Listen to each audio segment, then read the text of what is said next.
From beyond the farthest reaches of our galaxy they come. Two brains pulsing with a strange energy. These space brains come to share their love of science fiction movies.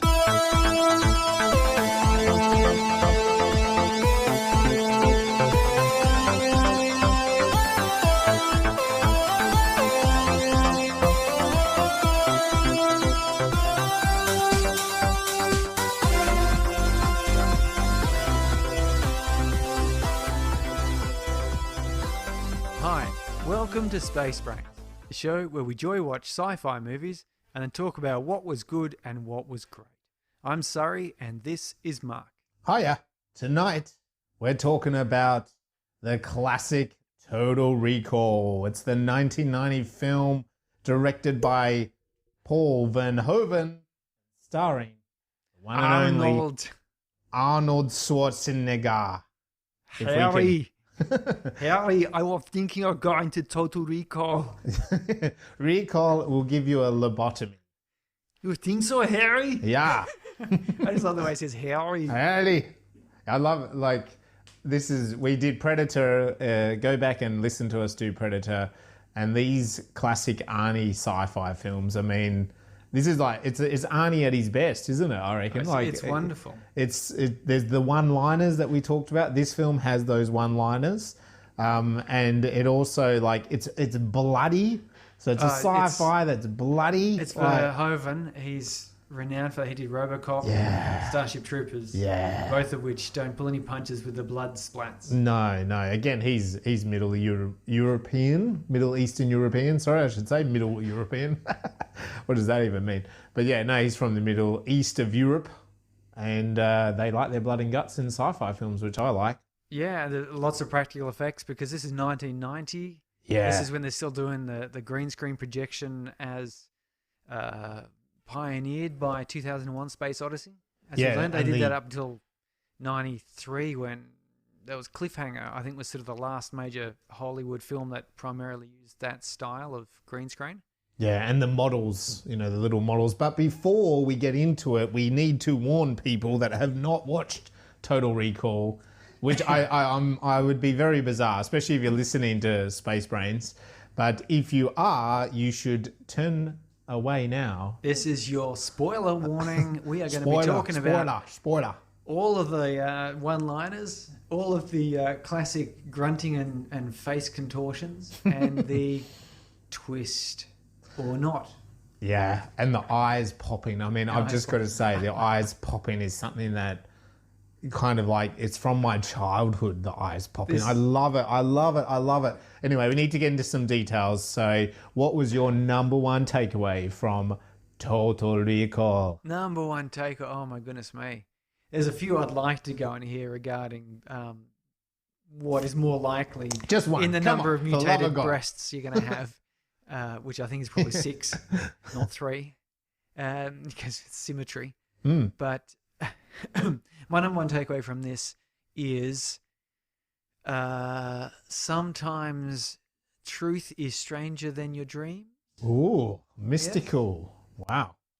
Yes, it's quite good. It does bring to me the that thought a little bit touched on more by The Matrix, but still Total Recall sort of brings it up of what is reality anyway. And certainly this recall company that Quaid goes to is promising dreams, your memories, as if you've been there. And so you could ask yourself, does it make it real? I mean, does it really matter whether they're just memories or not? Because that's all you have anyway. Yeah, that's right.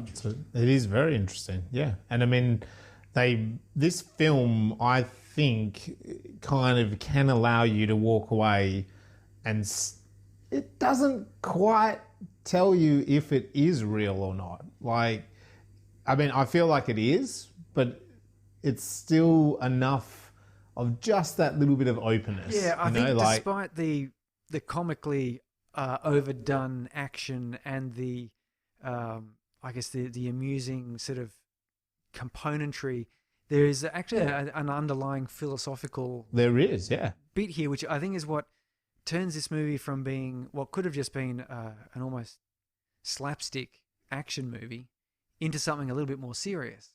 Because at the heart of it is this question about memories and reality and, how much are we really dreaming and do our dreams influence our reality and vice versa? And is that something we need to get into? Yeah, definitely. And I mean, because it kind of has that archetypal story of a superior government, or a dictator, which quite often science fiction leads to, doesn't it? It's like an all-powering government taken away from the lower class, so 1984 does that, and plenty of other science fiction films do this where they have class structure is a big part of it. The lower class always suffer for the greater good of the higher class or the upper class. And this film already has that, but a lot of science fiction films, that's it. That's the premise. Whereas this film, that's what's happening on Mars. But then we have Quaid, who is kind of confused about who he is. Like, is this real or is this not? And again, we're kind of tested throughout the film as an audience of whether it actually is real, or is he crazy? Is he back on Earth having a lobotomy, or is he actually experiencing this? And they kind of keep playing off that throughout the whole film, Yeah, and I think it is the fact that they don't go too deeply into the political aspects. They still have... It's a backdrop there, and the mutants are kind of treated poorly, and the news reports are kind of humorous in the saying, minimal force was used whilst simultaneously on the screen people are blazing away at each other with machine guns. And I hate to see maximal force. But to be fair, I mean, Arnie and that do just blaze away, don't they? This is primetime news that he's watching, and there's literally a cop unloading his rifle into someone unarmed lying on the ground. I know. But that's brutally... That is the Verhoeven science fiction style. Yeah. This rather than turning into like a dragging political statement, there's a little bit of statement there about the wealthy being able to do whatever he wants so long as he delivers the goods. But it's more about the inner struggles and difficulties, the journey of Schwarzenegger's character. Yeah. Which is what I found is so good about this.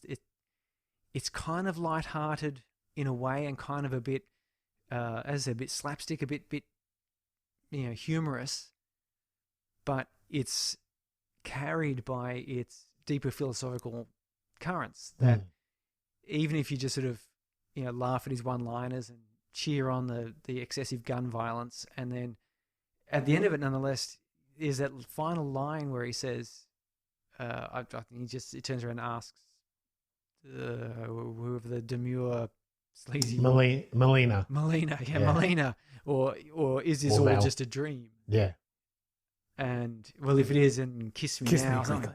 But the thing is, you're left with that question. Yeah. Which colours the whole rest of the movie, and that's what I really like, is that contrast where they avoid the political bits without preaching at us, but still let us know.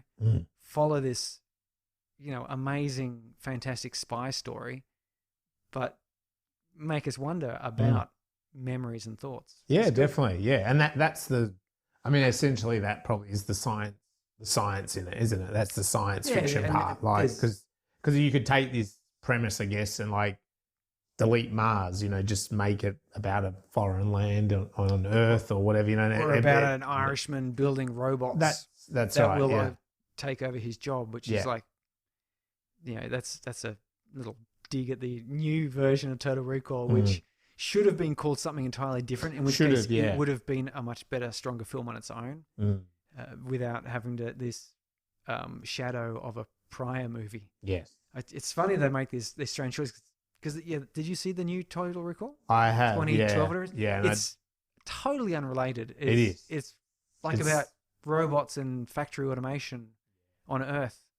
I think I don't know the backstory of how that became made or whatever, but sometimes I think in Hollywood specifically they do.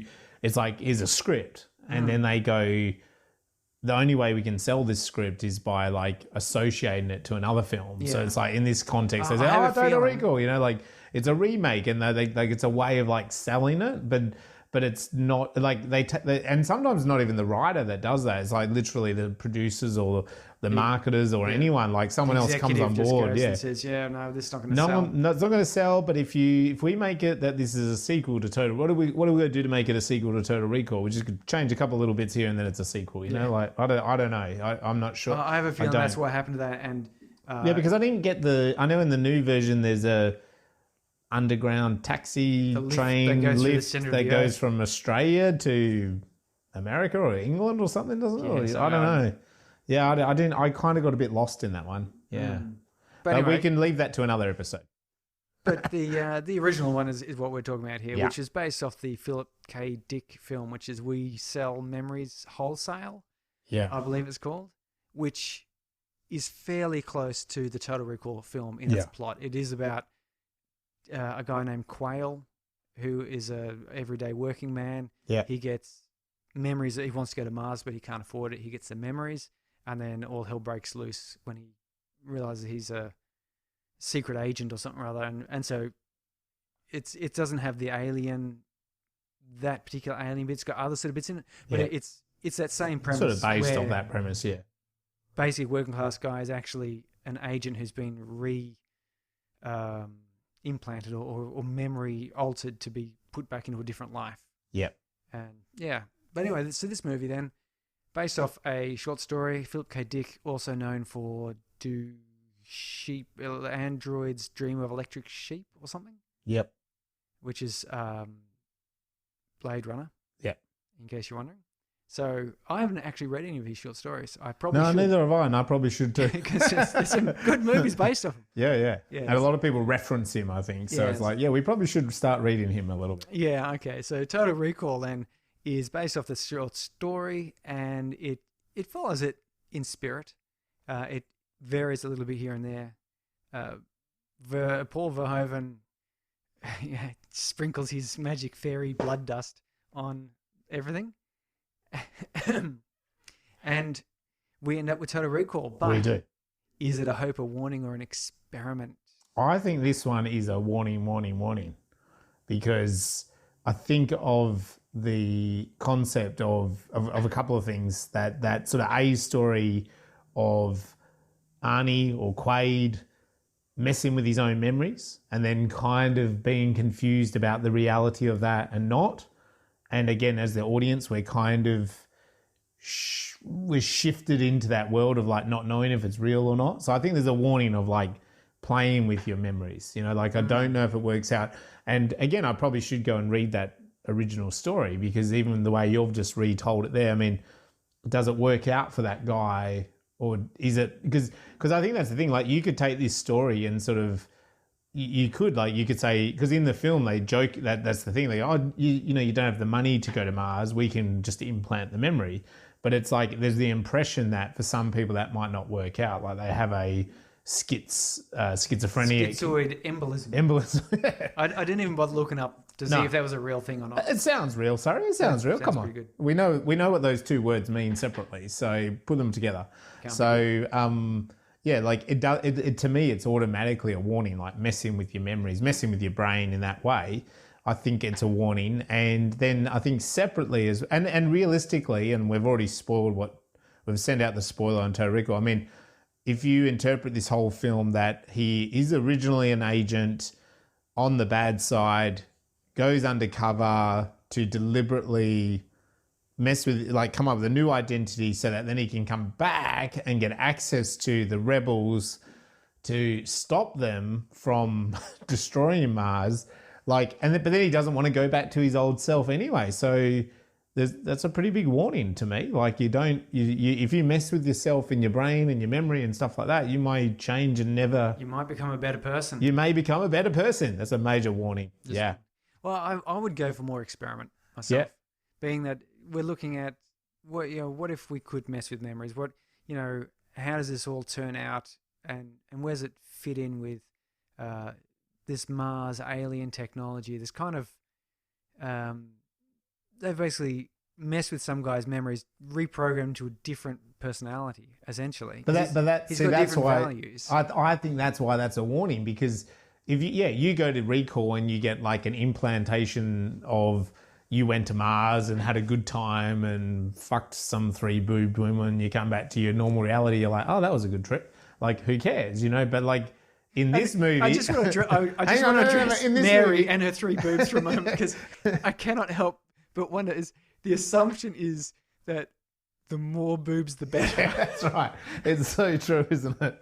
And it's very 1980s. And I know this movie is 1990, but it feels very 80s. It's like, 2 boobs are good. Let's give them 3 boobs, Yeah, that's an upgrade of some sort. I don't, yeah. Okay, so now we can move on to your but warning. that's my rationale there for why it is a warning, is because like, so these guys they've already taken it to the next level, haven't they? Because they're like going, oh, you can implant a memory. So why don't we just like implant someone, like a whole life into someone? Whole new guy. Yeah, like a whole new guy. And it's also, we're not doing that for the benefit of anything, like for the benefit of that person. Like you said, you come out as a better person, which he does.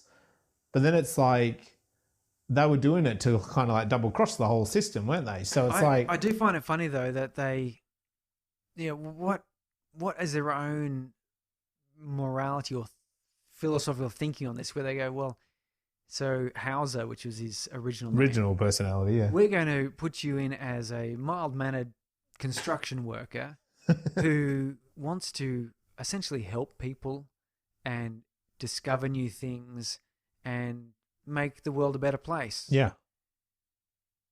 Well, what does that say about us then? Yeah. Hang on. So we're actually making this he's a good guy. Yeah. We're turning Hauser into a good guy, so that means we're the bad guy. We must be bad guys? Yeah. That's really weird. Which also makes their rationale means that they thought the rebels were the good guys then, doesn't it? The only way he can get in is by being a good guy. Well, I think what's his Cohaagen? I think he kind of knew that what he was doing was wrong, because he said it doesn't matter. I can't remember what he says. It's something along the lines of, it doesn't really matter what I do, so long as I keep providing tritium. Yeah, I can do whatever I want. Yes. So I think he's kind of accepted the fact that by saying I can do whatever I want is code for saying I can just do bad things. Yeah, it is. It is completely right. I can indulge my dark side. Yeah. As long as I have trivium flowing, I can do whatever the hell I want. And I suppose he probably justifies that as being along the lines of this mineral made up tritium is benefiting the rest of humanity enough that they just all turn a blind eye and I get to enjoy the spoils. Yeah. It's very egotistical. Yeah. But that's why I think it's a warning. Yeah, well, let's... But you can be an experiment. It's fine. I'll let you be an experiment. We'll continue this fight later. So, it's been a couple of weeks since we've released the last one, which was the... Interstellar. Epic movie. And it's been a few weeks on that. So tell us, you personally took some time off from this on purpose. Yes, I did. To finish my little short film. So The Memory. The Memory, there we go. It totally links into Total Recall, because it is about someone realizing the truth of the memories that they have and questioning their own identity. So it is actually a little bit linking into Total Recall. Nice. Nothing to do with being implanted or in the future, but there is actually a memory recall system within the film in that way. But and it's finished, which is fantastic. The trailer's out online. There's a teaser trailer and a full trailer. And I had some bio shots taken on Friday. And then I've already set up the Film Freeway account, which is an online website that you can put your film on. It's not publicly available to watch, but you put your film on there and then you can choose festivals to enter. Oh, cool. So they pretty much, there's 2 online sites that run it these days, Without a Box and Film Freeway. They're kind of like the big players online. So, and everyone prefers digital submission now anyway. So, but the great thing is, you upload to that site once and then you just send it, you know what I mean? And then people can view it. Yeah. Obviously every festival does cost money to enter. And you also want it to be something that matches probably the genre. And in this case, it's like a psychological thriller, maybe horror for some people. So it sort of fits into those categories. So they will be the festivals that I'll be looking at doing. Yeah. Well, that's pretty exciting. I'm looking forward to it. And we need to do some of our own shots. Yes, we do. We are starved of photography on our site. We are for Space Brains. I've only got my stupid little selfie that I took a while ago. Well, there's two things. Like, so my wife, Tanya, took those photos and I was really surprised, how good they came up because we used the Panasonic, which is our filming camera. And I kind of thought they wouldn't come up that great, but they did actually come up that good. And then the other thing is we're both dabbling in Lightroom. And it's like, far out, you get in Lightroom and you can make an ugly person like me start to look all right.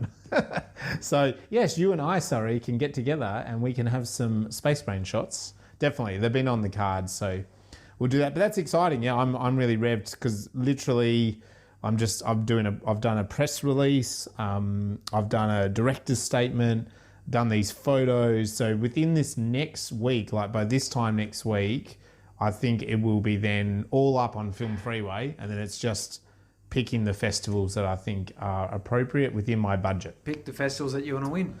Yeah. So yeah, I'm really excited about that. And then from there, it's going to be like I've got, which I already had in the back of my mind, but there's a feature script, my next feature script I want to get into. There's also a couple of shorts that I want, like there's one that I want to make. The next one I want to make, so which will be very different. And it's just like writing them and then starting to organise to make them happen. Nice one. How about yourself? What have you been doing in these couple of weeks off? Because we spend so long in these Space Brains. I built a model trebuchet. Of course. Which, who doesn't want one of those? I've wanted one for ages. Yeah. And I've wrote, most of the way through writing a short story, which is a retelling of Hansel and Gretel. But it's been warped into sort of a bit of a horror, a dystopian horror. I like that. Yeah, I find actually I'm not enjoying writing it, so it's a bit gruesome, a bit dark.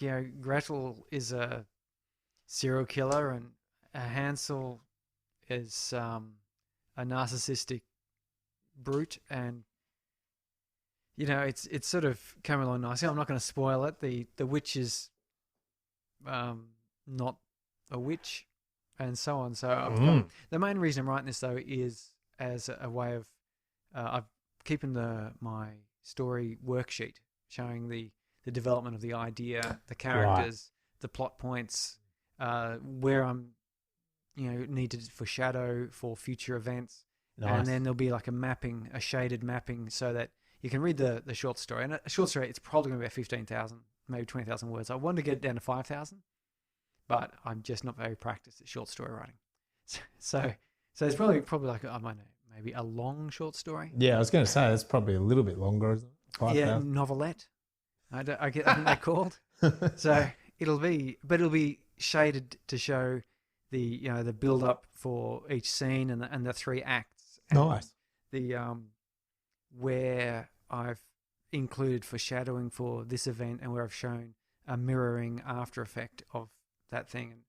So it's a bit of a dissection like that, because this is leading that into my book, which is talking about doing this sort of thing in order to write novels. Yeah, nice. As a way of getting your head around plotting out a novel length bit of work. Excellent. As I always sort of say, it's not the only way of doing it, and it's maybe wouldn't even say it's the best way of doing it, but it is a way that works and lands you with a story that is consistent and it works. Cool. So that's what I've been doing. Very good. That, and as I said, building models, and I built some stairs for my dog. His back hip's just he's getting a bit arthritic, or I don't know, they're not working quite right. So to get in and out of the car, I've built a set of stairs for him, which he's absolutely terrified of. So it's going to take a bit more training for him to figure out that it's actually easy to get in and out of the car with them. But my dogs are like it because they are 12 and 13. It's a bit the same. Like one of them got into the garden the other day and then she can't get out. And then like I have to pick her up. And it's that real feeling of picking her up that she's like, I'm not a cat. Like if you let me, like, I'm not going to land well. This doesn't end well. But it's funny, like they've always been like that because they're big Labradors. It's like you scoop them up, you pick them up. They're like, well, I guess I'm just here, and if he drops me, I'm dead, and I'm just going to go with it. Like they don't really like it. That's the same with Hugo. They're like tense, you know. They're very, very tense. When normally they're not.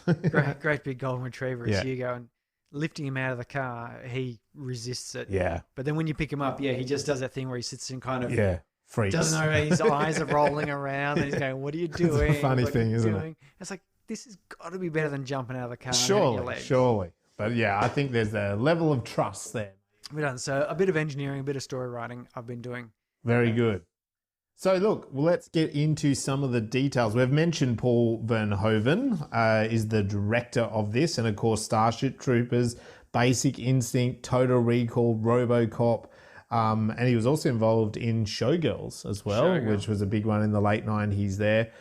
He's still doing stuff today. It just seems I saw that he's got an upcoming film. Like, he's 81 years old, this fella. Yeah. He's got a new film coming out, a Dutch, French collab collab or something. Well, it seemed like, looking, if you go to his IMDb, it seemed like he did a massive amount of films, and then all of a sudden kind of launched into Hollywood with RoboCop and Total Recall. So he was doing that when he was massive going on to 50. Yeah. So it's like, his filmography stretches back before then, but this is where his big budget movies came out. Yeah, in the Western kind of commercial sense, the he Total becomes Recall a really was big, a $50-60 million movie, which at the time was massive, huge. Yeah, you could see it, couldn't you, in the sets of this film, how big this film was. But all of those films, and I know we need to probably do Starship Troopers. You know, Starship Troopers. Yeah, I know. Because a lot of people, it's a great one, and because a lot of people hate it because of they've read that they like the book, but I've read the book and watched the movie, and if you like the movie, you're not going to like the book. Yeah, right. If you like the book, you're not going to like the movie. It's the way it is, because the book is, and this is the criticism people have, is the book is of a very different tone. All right, so Starship Troopers is more Total Recall-ish. Yeah. And the book is, if you've read any Heinlein stuff, he's very preachy with his political statements. Okay. Yeah, I've never read it. Independence, authoritarianism. Like, I find his philosophies to be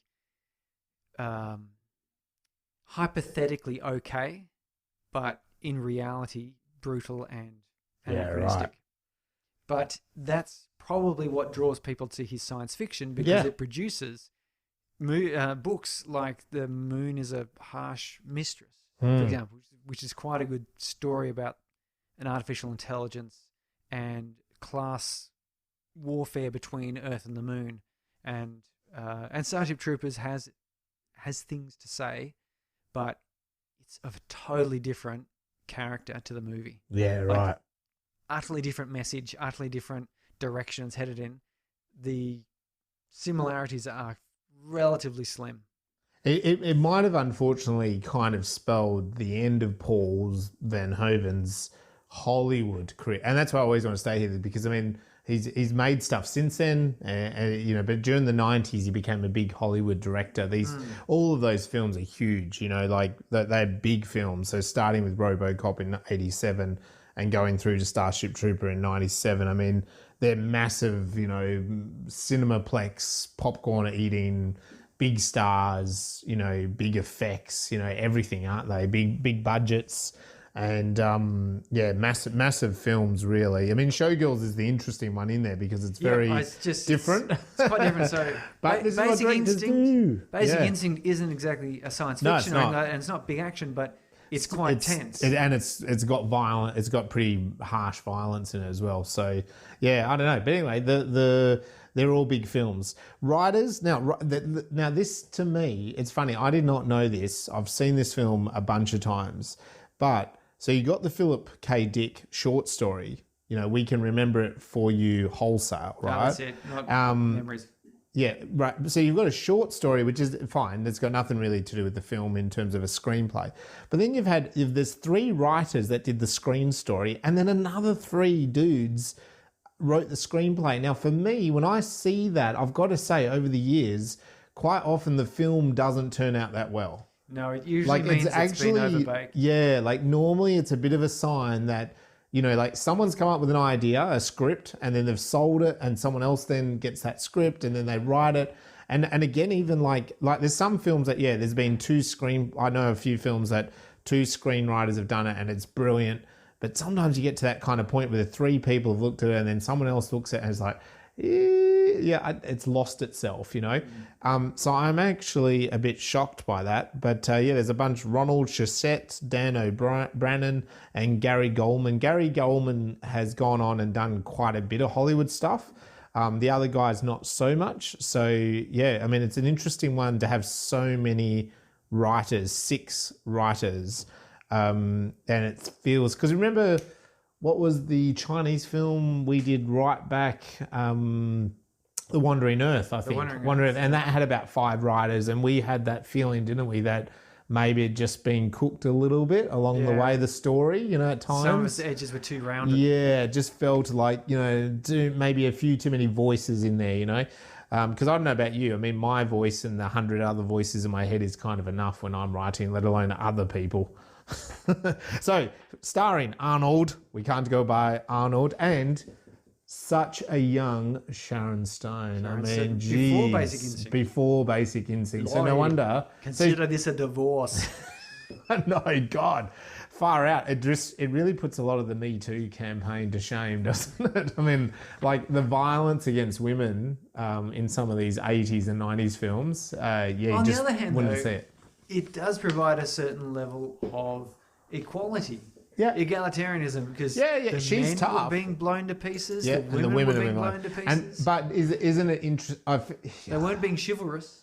No, and it's interesting because when he does fight her, he fights her when he doesn't know it's her. Yeah. And it's pretty ruthless. Like he throws her around, throws her across the kitchen. Once the lights come on and it's her, he kind of like dulls back. And then she gets a knife. She starts slicing and dicing him. And he's still going, hey, calm down. Yeah, but he thinks he's been married to her for 8 years. Come on, settle down, mate. It's a little bit. But then, you know, she ups the ante and then he does take it seriously. And he does then later on, he does punch her out, like, and that's a solid punch from Arnie. You know, like, I mean, this knocks out guys. And then also he then does shoot her in the head. You know, but it's also classic Hollywood stuff where it's girl on girl action. Yeah, you know, like she can't fight him properly.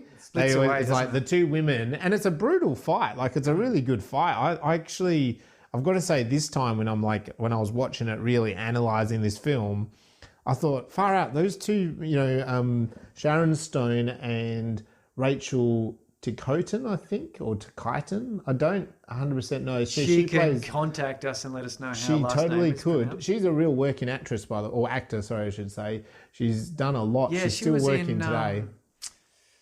Oh man, I was just Another big 90s film she was in was Con Air. Con Air, that's the one. Yeah, I was going. But she's still working today. Like she's in stuff. You look her up on IMDb. She's 2019. She's in films. Because I was a bit like that. And I was like, shit, she's playing the big lead in this, like the female lead. Whatever happened to her, you know? And I was like, oh yeah, Con Air, I remember that. But yeah, I mean, everything else is kind of, I suppose, been more minor stuff. Like you know, she's playing minor characters. But her and Sharon really go head to toe in that fight. They really give it a good whack. And look, I have to give a big nod to Michael Ironside, who plays Richter. He's great, isn't he? Like, he's in a bunch of films, and I know when I was a kid, I kind of got him a bit confused with Jack Nicholson. Like, just to be honest, as a kid, you know, like as a kid, not as an adult, just as a kid. But it was very much like he plays a bad guy really well, this dude, doesn't he? Well, he's got the eyes. He's got the eyes, he's got the eyebrows, he's got the dodgy hair. It's a weird grit, like he's got the smile lines, you know, like, and so it's like a bit like a clown, you know, like, again, he would make a good Joker kind of character. And he does, I mean, I don't know if do you agree with me out there if you're listening? I mean, he's got something in the eyes, this dude. Like, I don't know, it's creepy in a good way, like in a really good way. He does it for me. So let's see, so a couple of his movies, Total Recall, obviously. He's in Starship Troopers, yeah. Yeah, it's in Starship Troopers. Oh, The Perfect Storm. I remember him on the boat. Yeah. Terminator Salvation. Ah, right. Yeah, so he comes back around for another Arnie kind of produced film, eh? Yeah, but like, I like him. I just have to give him a little extra kudos because, that dude sort of does it for me. I think it's an 80s, 90s thing. Like, he was in a few of those films and it's just does it. It just does it. It tickles me. Top Gun. Yeah, no, he does play that guy very well. You know, he's kind of the he's the smart leader person, but it turns out he's not that smart. No, or he's not that sophisticated. And isn't that like a really good writing device in this film? That scene where he's really pulled in line by Cohaagen. I don't give you enough information to think. Yeah. Stop thinking. And there's a real moment like where, like, you know, he's telling him off, like he's really in his face, and then he's like, shit, you know, I've been told off, like that, you know, that's what's going on in his brain. And then they like divulge to the next dining table, like a dining table room, and he's like, Cohaagen then's like calm and collective and tells him what he's going to do next. Like he's like he's like a puppy dog, isn't he? He's like, I liked it a lot. That's what's clever about this film. So anyway, there's some of the key parts that I like to always focus on. So the film, opening image. And this is a film that is perfect Blake Schneider, Save the Cat stuff, because there's an opening image and the end image are opposites. Mirrors, they're mirrors. Mirrors of each other. Same All right. deal. So what happens at the opening image? Get us going. The opening image, we have a couple of space-suited individuals climbing on Mars. The red planet.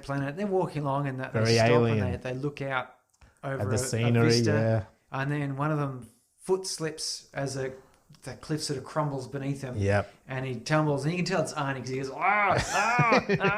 And you see his face, yeah. And it's beautiful because then he lands and then he flips forward and bashes his faceplate against a rock and falls back. Yeah. And so his face is exposed to the elements. Wonderful special practical effects. He's grabbing at his neck and it's swelling up. His tongue is bulging at the center. His eyeballs are popping from his sockets. He's like, It's just Arnie does that pained, panicked expression so well. He does. And then it cuts out with Arnie wakes up. He's having a terrible nightmare. He wakes in bed with his wife consoling him, a young Sharon Stone. I would be consoled. I think I'd be pretty happy there. I think I would have forgotten about that dream pretty quickly, to be honest, because she's not wearing much either. She's pretty revealing in what she's wearing.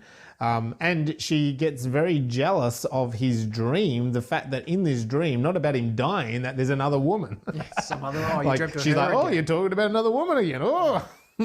So she's all up and she wants to make him happy so that, that he will forget about this dream. She says, I will give you something to dream about. And she lays back and they make love, presumably because it's cut. Which is fine.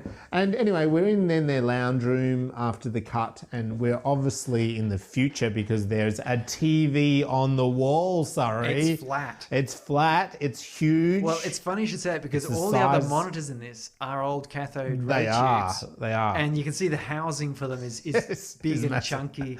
And don't tell anyone. And they even have the analog blur fuzzing of static. They do. Which I mean, kids these days would just not understand the concept. No. It's something that only happens in old movies. There's also no phones in this movie, which is weird. No, there's no phones. I didn't even notice that. I know. So it did well, didn't they? The phones and the video cameras, which are huge. These great big things, Because they've actually stuck a TV like into a metal thing. Anyway, we don't want to go into give away all the props. It's 1990. It was 1990. And he's watching the news and it's about there's fighting on Mars over some mine site. So we sort of just get a gist of that.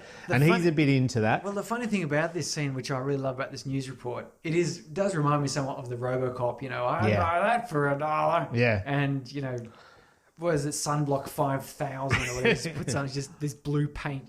But it's got the standard news speak that we recognise even today. The same sort of thing. Yeah, it's the same structure. Exactly the same sort of terminology being used for the tones are there. The rebels forces. The minimal casualties and violence were used, but the scenery, the images in the background, It's a real violence. It's the most awful gunfight with close-ups of people being shot brutally multiple times at point blank range. Stuff that they would never show on film, on the TV. But she's just talking that same thing. She's got her hair frizzed up and her professional jacket on, blazer, and it's just talking using the normal language, but demonstrating almost the opposite behind her. Where she sort of says that it was put down. There's not much going on there. We don't have to worry about it. Don't worry about it, people. But if you saw that, you'd be going, Mars is just dissolving into barbaric brutality. Yeah. But on a side note, that is what war news is quite often portrayed as with commercial, big commercial news like Fox News, you'll see these explosions in the distance or something, tanks rolling in. But you can hear the thundering of the artillery strikes. Our soldiers are doing well, but in reality they're executing people and all that sort of stuff. He followed this same style on then so RoboCop sort of had that over the top TVs, and then in the Starship Troopers, the same sort of these little TV ad bits, which were kind of a bit over the top, and do you want to know more? That sort of business where it's the kids squishing bugs violently, and brutally, and says, "Yes, you can do your part." And it's definitely a style thing. He was on there for a good 10 or so years. I haven't seen his other films. I know Basic Instinct doesn't go into this sort of craziness. It's a far more thriller kind of. But anyway, so Laurie or Sharon Stone, Laurie, she turns off the news and the whole wall becomes a really nice move-in picture of a lake or something. Oh, right? So background. Because something I want to note throughout this plot thing is what Total Recall does so brilliantly. This Total Recall, I think, is there's just a pinch of future technology. Okay, so we were joking about the big TVs on the train and stuff. Yeah, it's true. But there's enough of bits in this story to make you think you're in the future. Yeah, this lovely big some sort of future. Yeah, so even nowadays we don't. No, we still don't have that. I mean, he's just as he says, he's a construction worker. Lowly construction worker, and he's got this massive wall that can turn into beautiful scenery. He's got a video wall. Yeah, he's got a video wall. Where's my video wall, Surrey? Yeah, I mean, I could put one together, but it'd cost an arm and a leg. It would. I mean, we're probably getting cheaper now, but still hooking the TVs power together so that they show the same image and all the rest of it. You got to go to a lot of effort, and this looked like it didn't take this was standard. He was in a bog standard apartment. Anyway, so they debate him and Laurie a bit about the Mars thing because she's saying, no, forget about it. Yeah, we should go somewhere nice. Let's go somewhere nicer, and but he wants to go to Mars. And to be fair, Mars doesn't look very attractive. No, it doesn't. I mean, there's people blowing the crap out of each other, as you were saying. Yeah, it's Mars. And it's red. And just a red desert. Desert. And also part of this, I think he turns the news back, doesn't he? Yeah, he turns the news back. There's some footage of the leader of Mars, a man called Cohaagen. And he accuses that there's all this trouble going on. And of course, he's accusing the terrorists. We use the word terrorist so well, don't we? Governments love to use it just to refer to anyone, and that they don't like. The coronavirus, is that a terrorist? Well, people will tell you that it was a planned... It was a planned terrorist attack, It was a planned pandemic, a plandemic. I work for the government. That shit doesn't happen. No, I know. Like you try to get a pandemic. You try to get a new pencil, and it will take you a few months. Take a long time. How long does a pandemic take to organise? So, but anyway, it's just the good old straight away you feel. I think you feel in this film anyway that there's a bit of a wink, wink, nudge, nudge that the terrorists are doing this. But then there's this interesting thing, which I guess is the theme stated that because she's saying to Quaid, Arnie, I love you, we're married, like, what more do you want? And he wants to do something. He wants to be the man. He wants to be more. He wants to be more. I want to be the hero. Boy, I want to be more. Like Arnold Schwarzenegger saying, I want to be more. I mean, just look at the guy. Winning Mr. Universe 7 times, whatever it is. Yeah.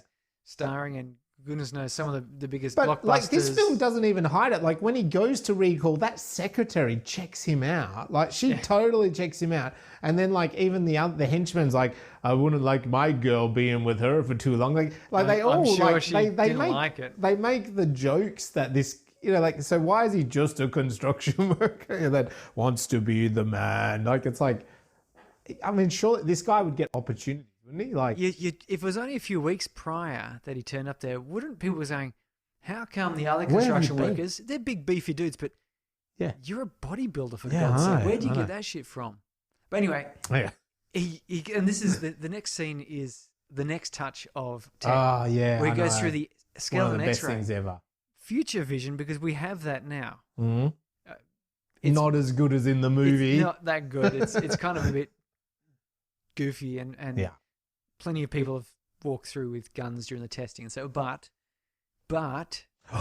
in this one though, he walks along and you see the skeleton. It's I loved seeing it when I was a kid. I know, I did too. It was like I went, yeah, that is so cool. I know, that's awesome. Because right behind him there's a dog as well. Like it's like they've really gone to that effort, haven't they? Like I like it is, and it's just that nice touch. Like he's on the metro, it's the train system, and he walks through, and the guards are watching, and you see all the skeletons walk through. It's it's a bit of a Chekhov's gun too, because we see the skeleton X-ray, and it's shown up a bit. Yeah, because it does get used later on as a part of the. It does.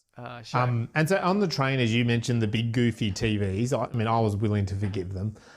You not so much. But there's an advert for Recall where you can get the memory of a lifetime. Yeah, climb the pyramids of Mars. Yeah. See the rings of Saturn. And I didn't write it down, but there's such a good line at the end of that ad, isn't there? That the guy says it's like a little bit of poetry about, like you can't afford it, but you can have this memory of a lifetime. I wish I'd written it down, but it's really worth it. But it's a cool little ad. And I think, as you said, Paul Verhoeven likes these kind of like taking the mick out of advertising. One thing I do like stuff about this sort of thing, and I've noticed in the movies where you really get a good sense of the world. You do. Is you have these sorts of little touches of bits like in advertising, and Fifth Element does this really well. It does, doesn't it? Yeah. You get like there's advertisements, and there's sort of little like his cigarettes come with it's 90% filter and a little smidgen of tobacco. And you know what? Back to the Future does it, doesn't it? Because they do the whole like Coke thing or Pepsi's all the Pepsi thing, isn't it? So it's like Pepsi in the old world, Pepsi in the future, Pepsi in the current world. So and then they have. So in this one, they've got these little TV ads of recall, and there are other parts of it too where you're seeing advertisements or other sort of they daily talk about life the type of stuff. I mean, it's exposition, isn't it? It's trying to fill the story. But I think when it's a real clever little ad, when it's done properly, like the Recall ad, like you, as an audience, you're in it, aren't you? You're going for it, yeah. So this is where he is now showing us that he's a construction worker and his biceps flicking, vibrating. I mean, is this like, I don't know, like they've put that's what they've paid him for, right? They've paid Arnie to like flex his biceps. Yeah. So there's got to be a shot of him. And I reckon that it's kind of a bit pornographic, isn't it? Sorry? Like, isn't it? Or voyeuristic? There's a bit of like... It is that sort of sexualization. There is, of Arnie. But it's a construction worker. He's got the construction helmet on. So he's got, the helmet that's suggestive. But no safety. No safety. He's not wearing any... Whereas the guy in the background, I don't know if you know, I really took note of it. Because the guy in the back, him and his friend are no safety. Well, we noticed that there's no dust goggles, mask, even though there's dust flying all over. But the guys in the background all had safety gear. And he's sweating and he's got the veins and like... Spray. If I was at 5% more the other way, I'd be... I know you're into it. Rewinding on that one there. But... particularly because you've got, the construction worker is a classic butch stereotype. It is. And then they dress him up in a classically butch stereotypical way and make him, use a jackhammer. Vibrator jackhammer. Ooh, he's gyrating with his buddy Harry. Yeah. And even that, like he's holding a huge, like he's holding this huge vibrating jackhammer. Like, throbbing machine.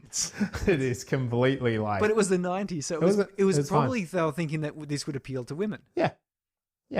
And young boys, Actually, I reckon. no, maybe Paul Verhoeven's right from he's Dutch or something or other. He probably wasn't thinking it would appeal to women. No. He probably thinking, I know. The boys will aspire to this. Yes. The boys will have pin-ups of this. Some of the women might. I don't know. I suppose. Who knows? But yeah, so. But I think Arnie was probably thinking he was looking pretty. Anyway, he stops his jackhammer and talks to his friend Harry about that about this place called Recall and Harry advises him not to go because his friend went there and got a lobotomy. Lobotomy, really? I shouldn't go there. What does he do? What does it cut to after that? He's walking into Recall. He's got his hair's all done. Yeah, and I didn't really get if it was still the same day or not, to be honest. But he's rocking up to Recall. I realise that I wear many of the same clothes as Arnie does in this movie. Do you? Yeah, I've got the green cargos. I've got the leather sort of waist length jacket. Yeah, I hadn't thought of you like Arnie before, but maybe. Well, I did now grow I'm up through the taking 90s, so that's where my fashion sense comes from. your fashion. It started in the 90s and it stays in the 90s. Stay there, damn it. It's coming back. So he, and this is where, and this personally, I love this touch of futurism, is the secretary changing her nail this colour. This is another one of those things. Like, it's just subtle. She's like, and she does it a couple of times in the scene, which is fantastic. So she's the secretary, checks in with her. She checks him out, which I was really, I was like, oh, okay. And as we said before, like, this guy stands out, doesn't he? He's like so big. He's remarkable. Like, people remark on him. Yeah. So anyway, like you have to go with it, don't you? And so then he's in with this Recall salesman and he tries to talk him into going to Saturn, not Mars. Yeah. There's a bit of a kind of like beat there. It's funny. You think back, like with the rest of the movie, you think back and you're wondering if you're supposed to be suspicious. I think you are, yeah. Because and even actually Harry, like the bit before when he says the lobotomy, and he goes, oh, okay, like he listens to him. It lingers then a shot on him where he's like looking at him, like there's a bit of suspicion. And even Laurie, there's like a moment when she's like, when he's too much into the news, she kind of, there is a beat there. Like she like looks at him. She's thinking, what should I do here? Yeah, when the salesman is saying, why would you want to go to Mars? Yeah. Go somewhere nicer, like Saturn. A first-class cruise. It's like, and yeah, you're sort of thinking, why are they all trying to get him away from Mars? From Mars, yeah. They all keep trying. But then he's very, Doug is not interested. So, he goes, okay, we're going to Mars. And, but then he offers this idea that you can change your ego. He says, no thanks. He says, well, why not? You could go as a millionaire playboy, a sports jock, or a spy. And then he perks up, Quaid perks up and looks up and goes, yeah, the spy. Well, that's the funny thing. He perks up. You're right. He perks up, but he doesn't actually say yes. And I made a note of that. I was like, that's really, it cuts from, like, he's like, oh, like there's a real, like, you can see his eyes light up over it. And then it cuts to him leaning back into the Total Recall machine. So it's like, he said yes to it. Yeah. But did he say yes? This is what I'm saying. I like they drug him up and they bring the big, huge TV monitor thing down. Which is like nowadays it'd be an iPad it'd be a type tablet, thing. I think. But this big thing down says, okay, so the woman, athletic, slim, or voluptuous. Athletic. It says, be honest now, demure, sensual, sleazy. Sleazy. Nice and honest. And I like, there's a good line there. The male scientist says, don't worry, things hardly ever fuck up around here. Like, I was like, how much is that an ominous warning? Like before you're about to be like put under with your memories. But yeah, it's so great, isn't it? And then, so we have that, and then we cut to the sales agent is talking to a new client, a woman. And on that telephone, the future technology, it bursts in that the scientists like trying to ring through, and they're saying that she says that he had a memory cap. Yeah, we popped a memory cap. Yeah, we popped a memory cap, like a Coke bottle, I suppose. And Doug is fighting them all like he is the massive person he is, bursting out of all the chair and the restraints, and the scientists are trying to like... cover. And they're all like having an argument, and that male scientist like injects him with the knockout stuff, about 12 shots, which you would need against Arnie. It's like putting down an elephant, I suppose. Because he says, you've blown my cover, and says, he's just reacting to this secret, and we haven't put in the memory yet. And that's a really good line, isn't it? Like she says, no, we haven't implanted the memory yet, you know. Yeah, so they go give him a refund, shove him in a cab around the corner, and he wakes up in another Johnny Cab, iconic little device. This so one annoying. Another little view of the future, but it's that typically for these, like I said, this science fiction style that Verhoeven has, it's that almost comical, it's sort of this, it looks like maybe a fun house fortune teller or a clown or something, like this. A bit creepy. It's creepy, but on the side of like, that's what commercialism is, isn't it? It's weird. There's a hi. Is it, how did I get here? He says, the door opened, you got in. You got in. And he just gives up questioning at that point. He goes, okay, well, take me home. And he's confused, but he gets out of the Johnny Cab, and he's like, and he just happens to bump into Harry on the metro from work, who's there with like 4 big guys. Well, like they're all like says, restless. Let's go get a drink. Let's go get a beer. And Arnie says, Quaid says, no, thanks. I really do have to get up. And he starts going up and says, that's when these big blokes come footy down. Players, I guess they'd be, came down. And they, and this is what I always like in these Arnie films is because Predator, they did it too. It's like they get blokes that are similar to kind of make Arnie not, stand out as much, so these guys were pretty big fellas. They were big guys, but it also like ups the ante, because if Arnie is fighting little dudes, it kind of people go, well, could you imagine? For some dudes like 5'8", 5'8", they just kilos. look like little kids. You're like he'd just knock them out, wouldn't he? Pick them up and throw them. Yeah. So, but these 4 big blokes, they attack, and this is we had this same thing with, I felt especially with Predator, like this scene with these 4 guys, it's really violent. Like the level of violence in this thing is like, there's blood, there's snapping necks. Like they love to snap necks in the 80s and 90s. Well, it was a good way of crack, finishing someone off. Like, because there's that classic grab the chin and the back of the head, which is what chiropractors do to you. Yeah, I know. They go click, click. Yeah. And you go, oh, gee, that's much better. I feel really good. In the 80s and sort of early 90s films, it killed you. Yeah. It was just like their way of, okay, and then he killed that guy. Yeah. Let's so move on. He snaps that guy's neck, and then he like twists this guy's arm, and then like snaps his leg, and then this guy still gets a gun, so then he's got to like blow the shit out of that guy. And these guns go blam, and then and they just really slam. It's all practical effects in this one. Yeah. So I think usually these days they just computer graphic in. Yeah, I think so. They don't use blanks anymore. Yeah, because they're dangerous and they're expensive. Yep. And so they computer it in. They just use like an air cartridge to do the gun shake a little bit. Yeah. And then they put in the computer blood, but this was blood packs because their shirts are exploding in chunks. Blood, it was great. But it's a real violent scene, and then all of a sudden there's blood splashed all over the wall of the metro where he's standing. And anyway, suddenly he's standing there, and the 4 guys are dead, and he's baffled, isn't he? He's suddenly like it looks like he didn't know how to shoot a gun, whereas he confidently fired. He also like managed to take down, even though he's a big guy. These guys were big. Oh, he did some real commando style moves.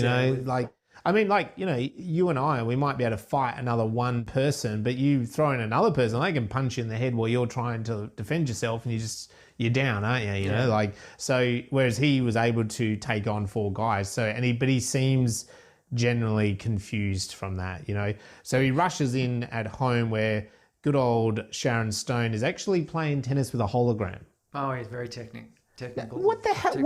You're in IT. Where the hell are our holograms? Sorry, this was a really good use of why you would have a hologram.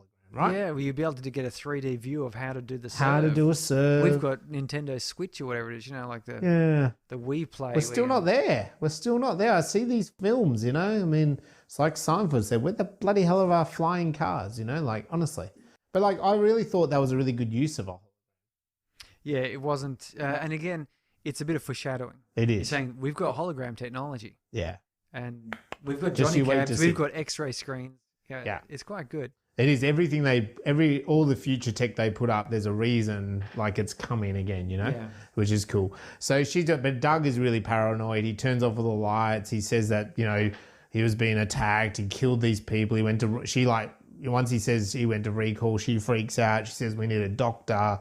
He tells her not to call anyone. And there's a nice, he goes to the bathroom and she turns that video phone and we get this man, Richter, which we don't know. He just like, hello, and that's it. Like, so we don't see the phone call. We don't get anything. And Doug then comes out of the bathroom to a spray of bullets suddenly. Yeah. And there's a shadowy figure firing bullets. He calls out for Laurie, hide, run, whatever. No response. There's more bullets flying at him. And then he kind of manages to creep. She runs at the attacker runs out of bullets.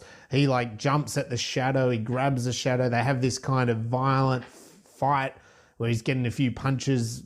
He throws the person across the room, turns on the light, and it's Laurie. What the bloody hell? What's all that about? Sorry? Well, that happens to me most Friday nights. That's you and your wife all the time. Yeah, all the time.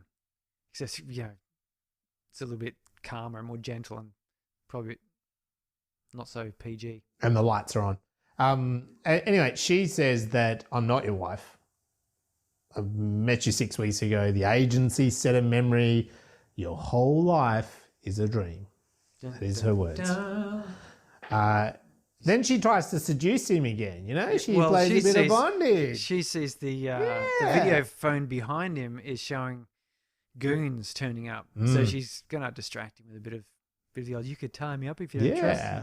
Which, probably should have. Oh, this bit here, I want to really draw attention to because this freaking blew my mind when I saw this scene.